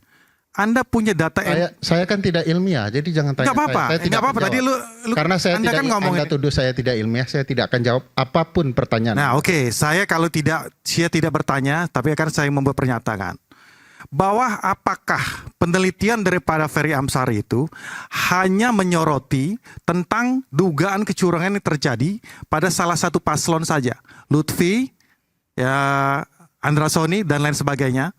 Apakah juga, saya ambil contoh, dugaan kecurangan yang terjadi pada timnya Airin. Apakah itu diteliti oleh beliau atau tidak? Beliau ini kan bukan partisan lah, intinya seperti itu kan. Nah, saya pengen tanyakan itu, tapi kalau nggak mau jawab juga nggak apa-apa. Oke, baik. Ya kan, karena dugaan kecurangan itu sudah kita laporkan, ya. Ini di Banten ya? Di Banten itu ya pengerahan aparat itu jelas tuh. Ada aparat juga untuk Airin? Ada, ASN di samping Airin pada saat kampanye. Oke. Nah, nih kalau mau saya baca Oke, banyak silakan, banget. silakan. Ya kan? Ya. Kampanye di tempat pendidikan atau pesantren. Kampanye di tempat pendidikan, ya, money politik, sembako gratis, rumah dinas Bupati Serang, ya. Bupati Serang ikut kampanye di luar masa cuti, PJ Gubernur dan Kesbangpol, dan OTT money politik. Nah, apakah itu juga disoroti oleh Bang Ferry Amsari? Saya nggak tahu, ya kan? Nggak usah dijawab, karena susah untuk Saya tidak jawab, saya menjelaskan. Karena susah untuk menjawabnya. Ada orang yang ngakunya ilmiah tapi tak ilmiah. Misalnya di ruang pendidikan.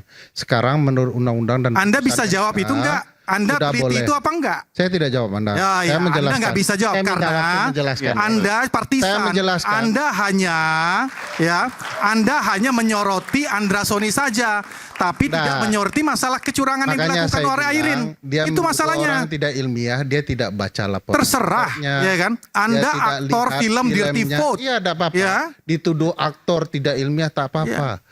Di film itu dijelaskan seluruh pihak. Saya izin ngisi TTS dulu ya. Seluruh pihak. Di data penelitian kita juga seluruh pihak. Tapi condong mana yang curang tentu yang punya kuasa. Ya sekarang ada, kan nggak mau jawab kan? Enggak. Iya. Saya hanya orang dia bilang kampanye di tempat pendidikan sekarang sudah boleh sepanjang izin. Kalau tidak tahu saja itu, bagaimana bisa menjadi tim sukses? OTT money politik? Gimana? Anda kan sudah saya ceritakan, money politik itu tersebar di seluruh pihak. Ya. Termasuk pihak Anda. Dia pihak Airin juga. Iya, juga ada potensi. Jadi jadi ini saya jelaskan ya.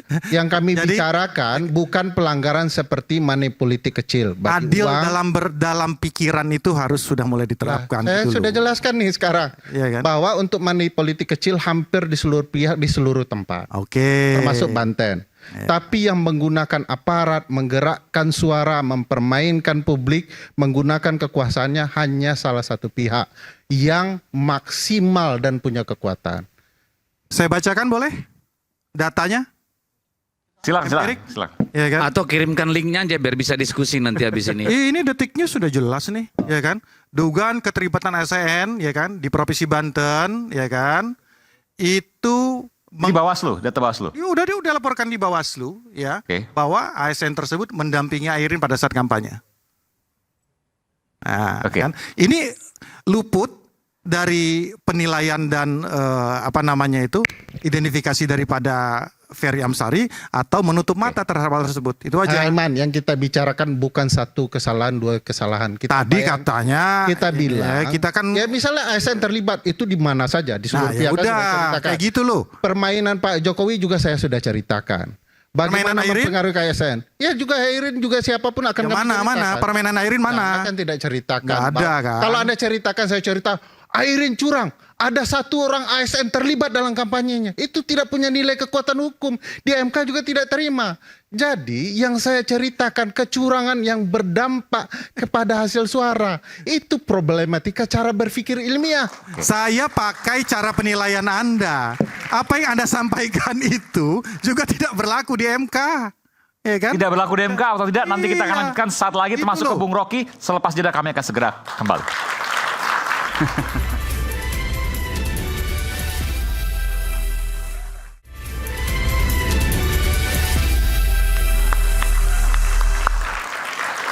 Sempat tertunda bahkan sampai 2 segmen. Sekarang saya berikan giliran kepada Bung Rocky Gerung. Tadi udah dengar ada ilmiah, ada empirik. Saya pikir ini ranahnya akademisi. Silakan Bung Rocky. Oke, saya akan konsisten soal ilmiahnya itu. Teori ilmiah itu ada teori, ada teorema tuh. Ada yang bisa bedain nggak tuh? Teori and teorema. Teori itu hipotetik, teorema itu aksiomatik gitu. Oke, saya pergi pada statistik ya tadi diterangkan.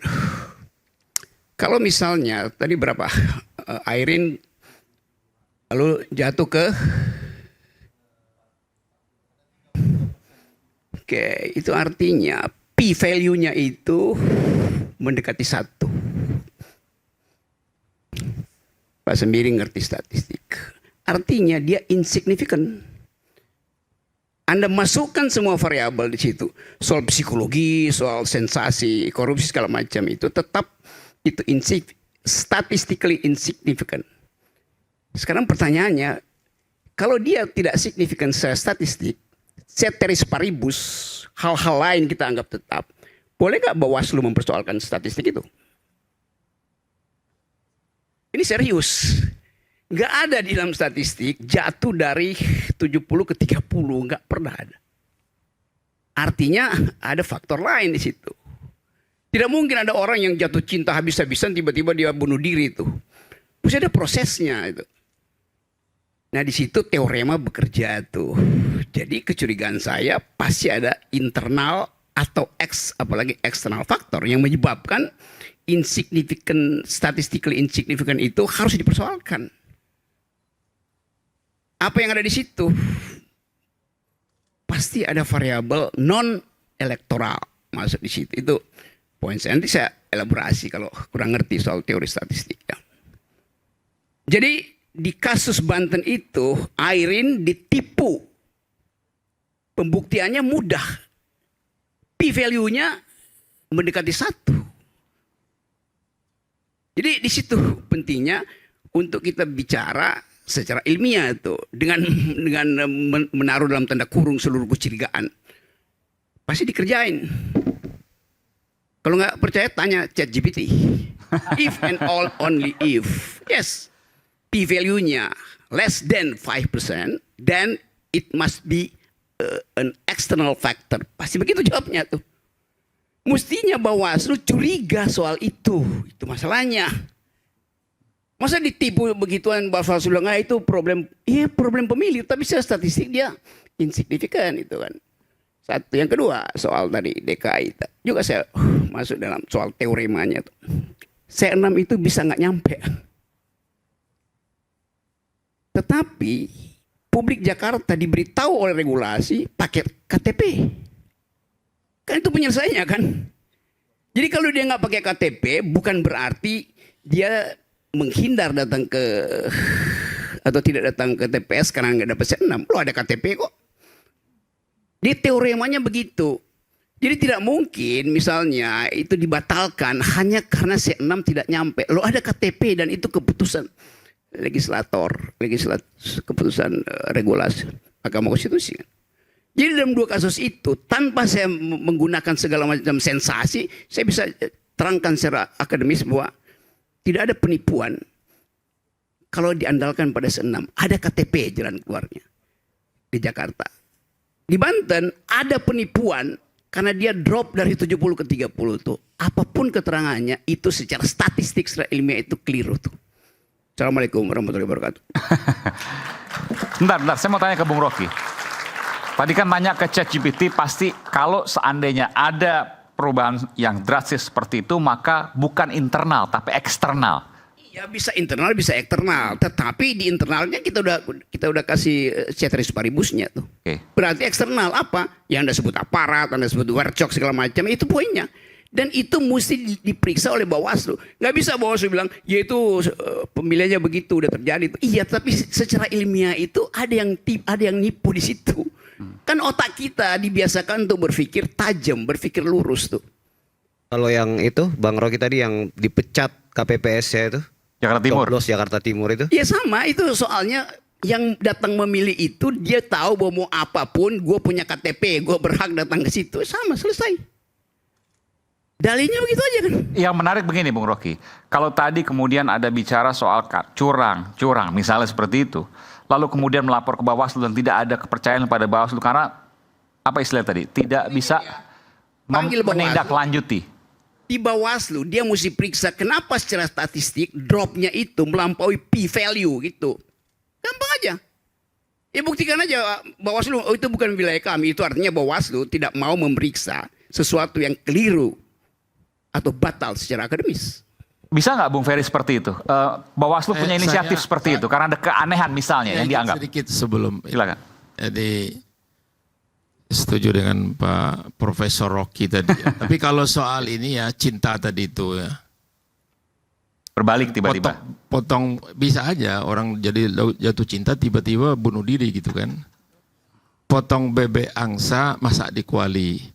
Kukira ada rasa, ternyata cuma friendly gitu. Jadi, tapi ada prosesnya, ada proses itu. Kayaknya banyak yang ngalami di sini. Saya setuju bahwa hal-hal yang tidak masuk akal itu pilkada ini harus dievaluasi secara menyeluruh. Banyak sekali yang nggak make sense. Modal keluar sampai ratusan miliar untuk suatu wilayah. Ya, ini gubernur atau termasuk di wali kota atau bupati? Kabupaten kota. Ratusan miliar bupati wali kota. Miliar, ada itu. Daerah mana itu provinsinya? Ya ada. nanti dibilang nggak ilmiah lagi sama Pak Ferry. Tapi maksud saya orang calon itu mau mengeluarkan berapa pendapatan dia. Kalau hitung-hitung dagangnya, dia tidak akan mendapatkan lalu kenapa mau gitu, point dari situ. Oke. Lalu kenapa mau? Mungkin konteksnya ke pemilu, pilpres akan datang. Kalau enggak dia akan korupsi, berurusan lagi dengan APH nanti. Jadi memang hal-hal yang tidak masuk akal tadi, kalau menurut saya harus didalami dan harus diperbaiki. Gitu. Ya, secara. Saya tanya tadi Bung Rocky, menarik juga. Oke. Bawaslu lihat misalnya ada keanehan 70 ke 30 tanpa ada laporan bisa nggak melakukan itu? Investigasi. Jadi kan mereka kan badan pengawas pemilu. Ada di dalamnya sentra penegakan hukum terpadu. Isinya 3, Bawaslu, polisi, jaksa. Otaknya adalah mencurigai segala hal yang curang di dalam kepemiluan. Jadi hal-hal yang tidak masuk akal dalam ilmu kepemiluan itu harus dicurigai. Termasuk tadi yang misalnya. Termasuk tadi angkanya drop janggal, aneh, terjadi berbagai potensi. Semua penyidik yang berkaitan dengan kepemiluan itu harus mencurigainya. Ini permulaan untuk melangkah bahwa ada kecurangan. Ini datanya nih awalnya. Tetapi mana gerakan Bawaslu? Jadi saya kalau Bang Deddy, teman-teman yang partai politik, silakan saja melapor ke Bawaslu. Saya sudah khatam melapor ke Bawaslu. Tidak ada pergerakan. Bahkan ketika kecurangan kami datang, deks kecurangan, deks pelaporan tidak ada di Bawaslu. Coba saya tanya sebagai masyarakat awam, mau melapor kemana kalau deksnya tidak ada? Harusnya kemana waktu itu pas? Ya ke Bawaslu, dia sediakan deks pelaporannya. Kita menunggu berjam-jam. Sampai kita paksakan, kalau tidak ada kita akan umumkan, Anda tidak menerima laporan kita. Jadi ini problematika di dalam ilmu kepemiluan saya yang tidak ilmiah tadi, kami memahami bahwa permulaan kecurigaan bisa dijelaskan secara ilmiah dan bukti empiriknya harus menyusul, karena itu akan ada metode untuk membuktikannya. Baik. Saya ke Bung Rocky lagi kembali. Bung Rocky, apakah ini semua yang menjadi kegelisahan sehingga tingkat partisipasi publik dalam pilkada kali ini semakin turun, bahkan lebih turun jauh ketimbang pilpres? Oh ya, itu yang terjadi. Dan dirumuskan dengan satu kalimat. Pohon pepaya tumbuh di tebing, sudah berupaya tetap tumbang. Kita kembali saat lagi, tetaplah bersama kami di Rakyat Bersuara. Siapa yang tumbang?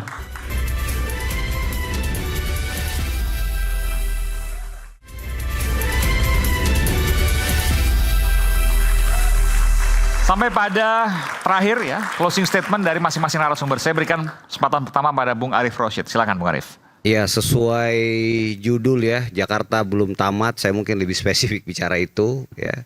Kita sabar, 16 Desember nanti penetapannya. Maksimal ya? Maksimal ya. Kabarnya tanggal 7, tanggal 8 udah siap diumumkan. Ya, dan teman-teman ini kan banyak yang hadir ini mahasiswa ya. Bersyukurlah kalian ya ketika mahasiswa nanti mungkin ikut belajar ya, jadi memilih nanti di kampus, kemudian nanti terlibat segala macam, karena ini pula lah yang abang-abangmu, kakak-kakakmu lakoni sekarang ini ya. Kita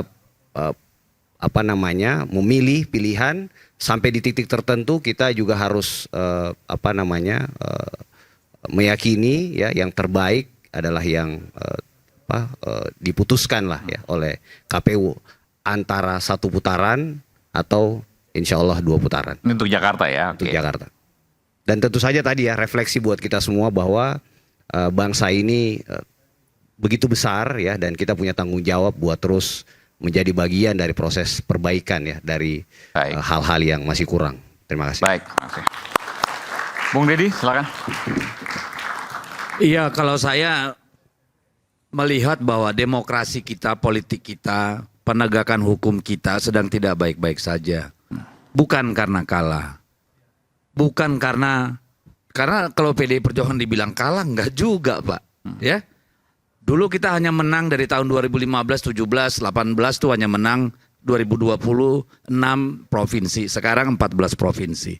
48% lebih kabupaten kota kita menangkan. Ini pilkada ya? Pilkada. 57% kabupaten di hampir 57% di Jawa, sekitar 34% kota. Jadi kalau ada yang bilang banteng tumbang ya mohon maaf, sabar, masih lama. Butuh kesabaran lebih lama lagi. Nah, yang penting bagi saya, bagi kami adalah bagaimana menyelamatkan masa depan. Banyak sekali kejanggalan yang terjadi sejak Pileg dan Pilpres yang kemarin. Saya mungkin menyebutnya sebagai taktik politik versi Mulyonoisme, di mana pengerahan seluruh kekuatan negara, termasuk anggarannya, termasuk intimidasinya terjadi. Dan itu direplikasi, repabrikasi pada pilkada kemarin. Setidaknya di 4-5 provinsi yang sangat telanjang. Sumatera Utara, kecil-kecil kita dengar Lampung, Banten, Jawa Tengah, Jawa Timur, Sulawesi Utara. Itu sangat banyak sekali, telanjang sekali, dan datanya kita sudah siapkan untuk nanti berhadapan di MK. Karena kalau di Bawaslu kita hampir nggak punya harapan. Di beberapa tempat ada harapan Bawaslu bekerja, tetapi kebanyakan tempat tidak. Ya. Nah, ini problem masa depan. Apakah negara ini betul-betul akan berakhir tragis menjadi negara kekuasaan, bukan negara berlandaskan hukum? Siapa yang memegang tongkat kekuasaan dengan semena-mena bisa melakukan apapun yang dia mau. Ini berbahaya buat kita. Dan nanti yang akan merasakan kita juga. Saya kemarin mengusulkan misalnya, bagaimana kita memperbaiki institusi kepolisian. Makanya saya pakai baju coklat nih. Bukan anggota Parcok saya. Walaupun lahir sebagai anak seorang polisi dan ibu polisi. Oh, ayah Anda dan ibu Anda polisi? Iya. Jadi ini problem, kenapa? Kita berharap yang namanya birokrasi itu, yang namanya polisi itu adalah apa? Pelindung pelayan masyarakat sipil. Seharusnya ini dua barang ini, birokrasi dan aparat penegak hukum ini pelindung masyarakat sipil, benteng masyarakat sipil menghadapi apa? Kesewenang-wenangan kekuasaan. Terutama dalam pemilu dan dalam kehidupan sehari-hari. Kalau tidak ada perbaikan, kita akan ditakdirkan kembali pada rezim Orde Baru jilid 2. Jadi banyak yang bilang, wah mengkhianati reformasi kalau polisi ditaruh di bawah Kemendagri. Lah kalau ada yang salah emang nggak perlu dievaluasi? Kan ini yang aneh. Sekarang yang mengkhianati reformasi siapa? Kalau saya tanya, siapa yang mengkhianati reformasi saat ini? Itulah yang perlu kita evaluasi. Itu problem besar. Jadi mari kita lihat, mari kita amati, mari kita kaji.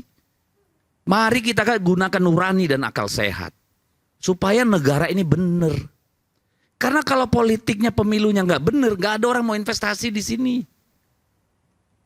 Nggak ada orang mau ngasih utang. Peringkat kredit rating kita pasti akan turun. Yang rugi kita semua. Jangan dikira ini nggak ada dampaknya nih urusan ini. Pengusaha mana yang mau datang kemari menanamkan uangnya, menciptakan lapangan kerja. Kalau politiknya aut-autan. Lihat sekarang bakar-bakaran di Maluku Utara, bakar-bakaran di Morowali, lihat kerusuhan di Bandung. Orang berkontestasi itu mengambilkan uang banyak. Tadi Bang Fatul bilang, untuk provinsi seperti DKI ini 200 miliar pasti keluar uang. Kabupaten kota itu paling kecil tuh 30-50 miliar. Bisa sampai 80 miliar. Kalau sekarang mereka dicurangi, lama-lama apa nggak ngamuk? Apa nggak jadi konflik? Kan bahaya buat negara ini. Jadi saya minta tolong. Karena polisi sama ASN itu sumpah setianya kepada sang pencipta, kepada undang-undang, dan kepada rakyat. Bukan pada penguasa. Ini harus dibalikin nih pikirannya biar normal. Jangan terlalu serius. Kalau soal Jakarta, kami percaya sudah 1 putaran. Tapi kalau mau ada yang putaran kedua, silakan muter-muter sendiri. Kami nggak ikutan. Oke, baik. Silakan, Bung Tifatul. Baik ya. Pantun dulu supaya nggak tegang. Pantun dulu. Ya ini pandangan terakhir ya. Jadi saya pikir sudah banyak juga diungkapkan tadi. Memang sistem pilkada ini sudah tidak make sense. Ya. Antara biaya yang dikeluarkan dan juga katakanlah penghasilan seorang kepala daerah itu jomplang sekali. Jadi harusnya gimana sistem pilkada kita? Nah ini kita harus mau berubah. Nah dasar berubahnya itu adalah kajian-kajian dari para akademisi. Yang ada di benak Bung Tifatul apa misalnya? Jadi, kembali ke DPRD? Ya, kalau saya misalnya untuk kasus pilkada ya. Kabupaten kota itu kembalikan saja ke DPRD. Sebab dengan langsung begini di masyarakat terjadi suatu disparitas yang luar biasa. Jadi bupati wali kota bahkan dipilih pembelahan. Kasus 2017 itu kan kita sama-sama mengalami Jakarta ya DKI waktu itu.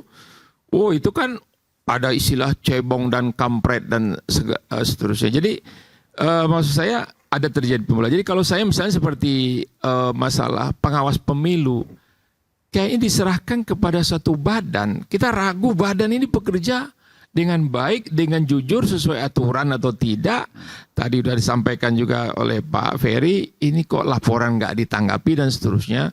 Saya juga di Dapil, saya mengalami perubahan angka. Bahkan udah disepakati angka, pas dipirin berbeda itu 1.000 Pak. Nah, dengar 1.000 itu harganya sekian gitu.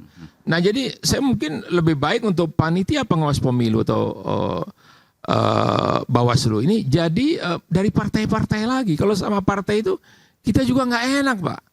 Misalnya ada yang berbuat curang dilihatin oleh partai yang lain. Kita ada kesepakatan yang dulu itu nyaris tidak ada masalah dengan panitia pengawas pemilu yang terdiri unsurnya dari partai-partai. Di antaranya itu artinya adalah apakah ini harus mengubah Undang-Undang Dasar Negara Republik Indonesia dengan adanya amandemen, karena banyak yang harus diubah di sana. Saya nyimpang sedikit seperti DPD ini. DPD ini dia boleh mengusulkan undang-undang, boleh ikut membahas sedikit. Nah, tapi dia tidak boleh memutuskan. Maksud saya 100 tahun ke depan lagi, apa nggak nasib DPD RI ini seperti ini gitu loh. Nggak ada perubahan. Termasuk saya sudah tanyakan, kalau tadi bupati, wali kota dipilih oleh DPRD, termasuk mungkin provinsi khusus 1 Jakarta. Betul selalu gitu kan. Presiden juga DPR yang memilih. Ya. Kalau amandemen ini kan yang bicara soal amandemen. Kalau presiden saya masih setuju untuk langsung ya gitu ya. Baik, biar jelas nih.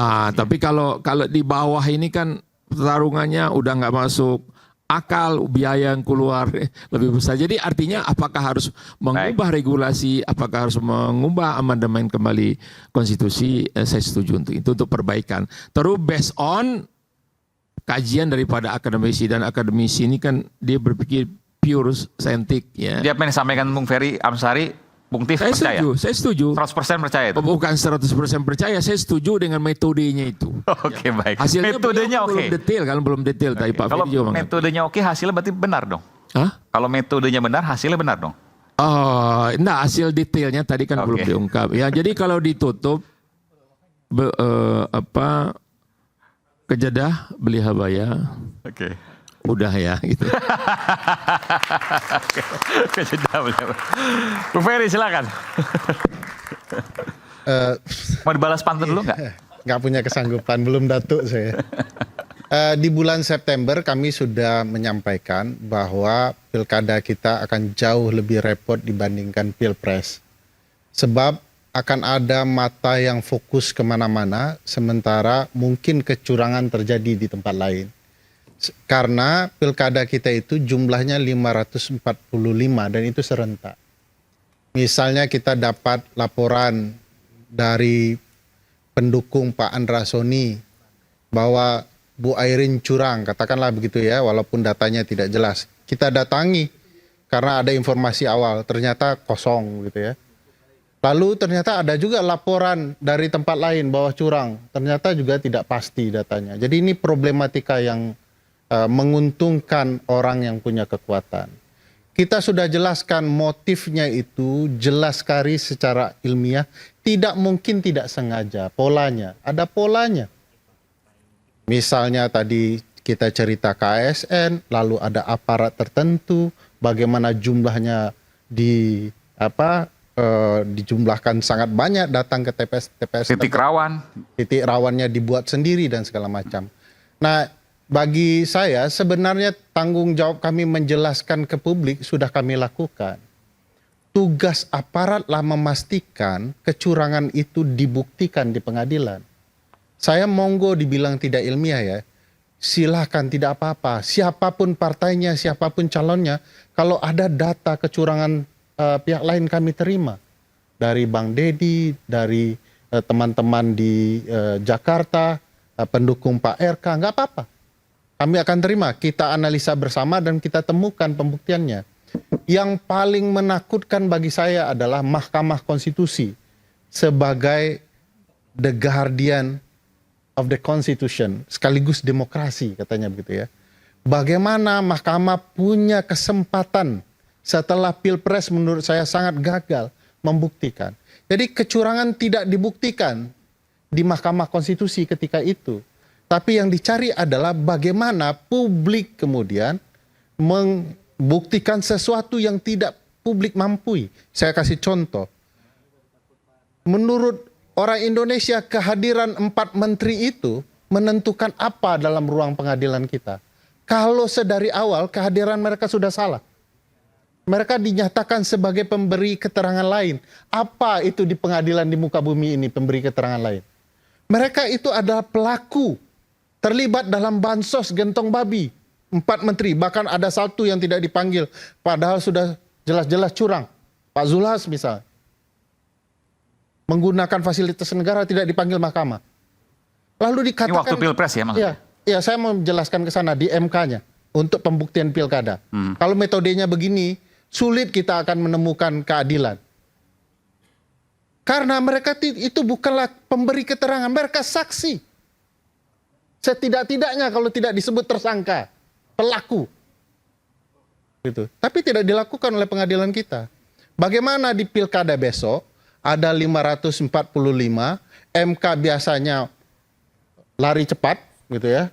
Tiba-tiba langsung putuskan, yang kemudian sensitif bagi publik baru dilamain dikit.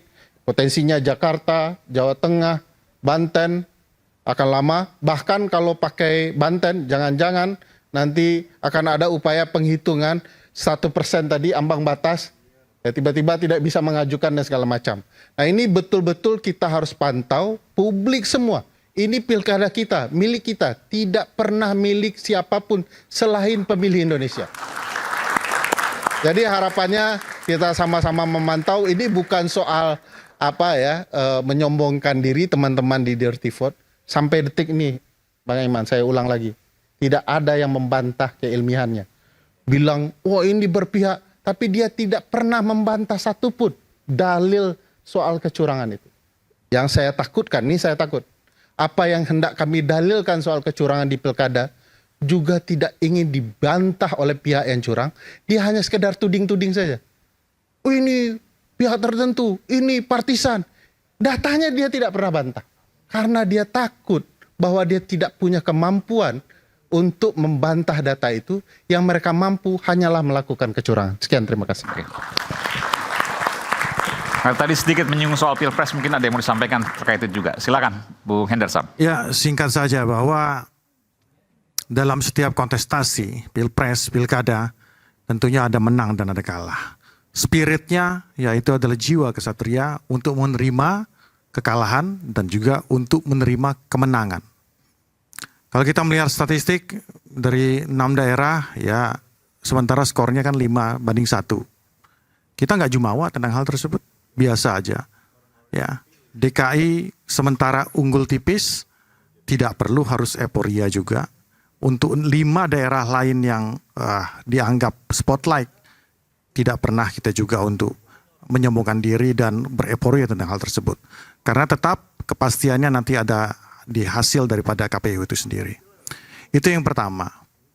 Yang kedua, jiwa kesatria tersebut kan harus juga diimplementasikan juga. Ya, bahwa jangan juga kita ketika kita menang menyala bang. Tapi kita ketika kalah menyalahkan bang. Ada ahkannya. Menyala ketika menang, menyalahkan ketika kalah. Gak baik. Kita sudah menderita, kita sudah sama-sama sakit dengan proses demokrasi yang terjadi selama ini. Ya, saling hujat, hoax, serangan fajar, dalam bentuk uang, dalam bentuk film, apapun itu juga. Jadi harus ada perbaikan demokrasi dari sisi regulasi dan juga dari sisi spirit. Berikutnya, mungkin ini agak sedikit sensitif, tapi saya harus katakan. Beberapa waktu yang lalu dikatakan bahwa keterlibatan Parcok, Partai Coklat. Saya terkesan ya, karena saya termasuk orang yang masuk ke dalam circle korban daripada itu, kalaupun dianggap seperti itu. Ya. Tapi saya tidak menyalahkan institusi Polri apabila itu memang ditunjuk oleh PDIP. Saya kutip apa yang dikatakan oleh Tamil Selvan terkait Parcok tadi. Kalau PDIP bicara Parcok, entah benar atau tidak, itu pola 10 tahun silam berdendang di dalamnya. Jangan merasa seolah korban, padahal mereka adalah guru dari penggunaan Parcok ini. Terima kasih, sekian dan terima kasih. Itu agak aneh itu. 10 tahun lalu yang pegang kendali negara ini SBY, Pak. Ya, bukan nanti PDI Perjuangan. Sudah penutup. Jadi penutup. bukan Anda itu ngomong sesuatu yang salah, saya luruskan. Anda katakan 2014, 10 tahun yang lalu. 2014 presidennya siapa, Pak? Saya PDI mengutip, mana? PDI saya mengutip oposisi. saja. Bukan, Saya cuma harus mengutip. benar, Bos. Jangan cuma pintar nyalahin orang. Yang Kalau pintar nyalahin orang itu saya apa Anda Anda? bilang dari 2010 tahun yang lalu. Yang pintar yang nyalahin orang itu saya atau Anda? Kamu dong. Kamu yang pintar nyalahin orang. Kamu Kamu kalau benar, kamu bilang menyala. Kalau kamu kalah, kamu bilang menyalahkan. Oke, sebutkan contoh. Pinter nggak? Pinter. Loh. Kalau kalah, curang. Kalau menang, wow, Kita menyala menang bung. Kapan itu? Jangan Anda membolak-balik masalah. Jangan bolak-balik. Bos, Gimana? 2014 yang berkuasa siapa? Pak SBY kan? Betul nggak? Jawab dulu. 2014 Saya hanya siapa? mengutip apa dikatakan Tamil Selvan. 2014 siapa yang berkuasa? Semua orang sanubarinya di sini Presidennya semua siapa? sudah tahu, ya kan? Yang beroperasi adalah PDIP. Saya bertanggung jawab terhadap omongan saya. 2014 siapa presidennya? Udah. Saya tanya siapa presidennya? 2014 periode 2019 sampai 2020. Baik, oke, baik. 2014 presidennya siapa? Udah, nggak perlu diomongin. Anda nggak usah tersinggung. Silakan Bung Rocky terakhir, Bung Rocky. Gimana dong? Silakan Bung Rocky. Menyala dan menyalahkan. Akhirnya kita mesti definisikan lagi apa artinya menang, apa artinya kalah. Kalau misalnya PKS menang di Jakarta, menang berapa persen? Oh, itu dibagi ke Kimples kok. Kalau PDIP menang di Jakarta, dia menang 100%. Kan itu juga cara kita berpikir kan.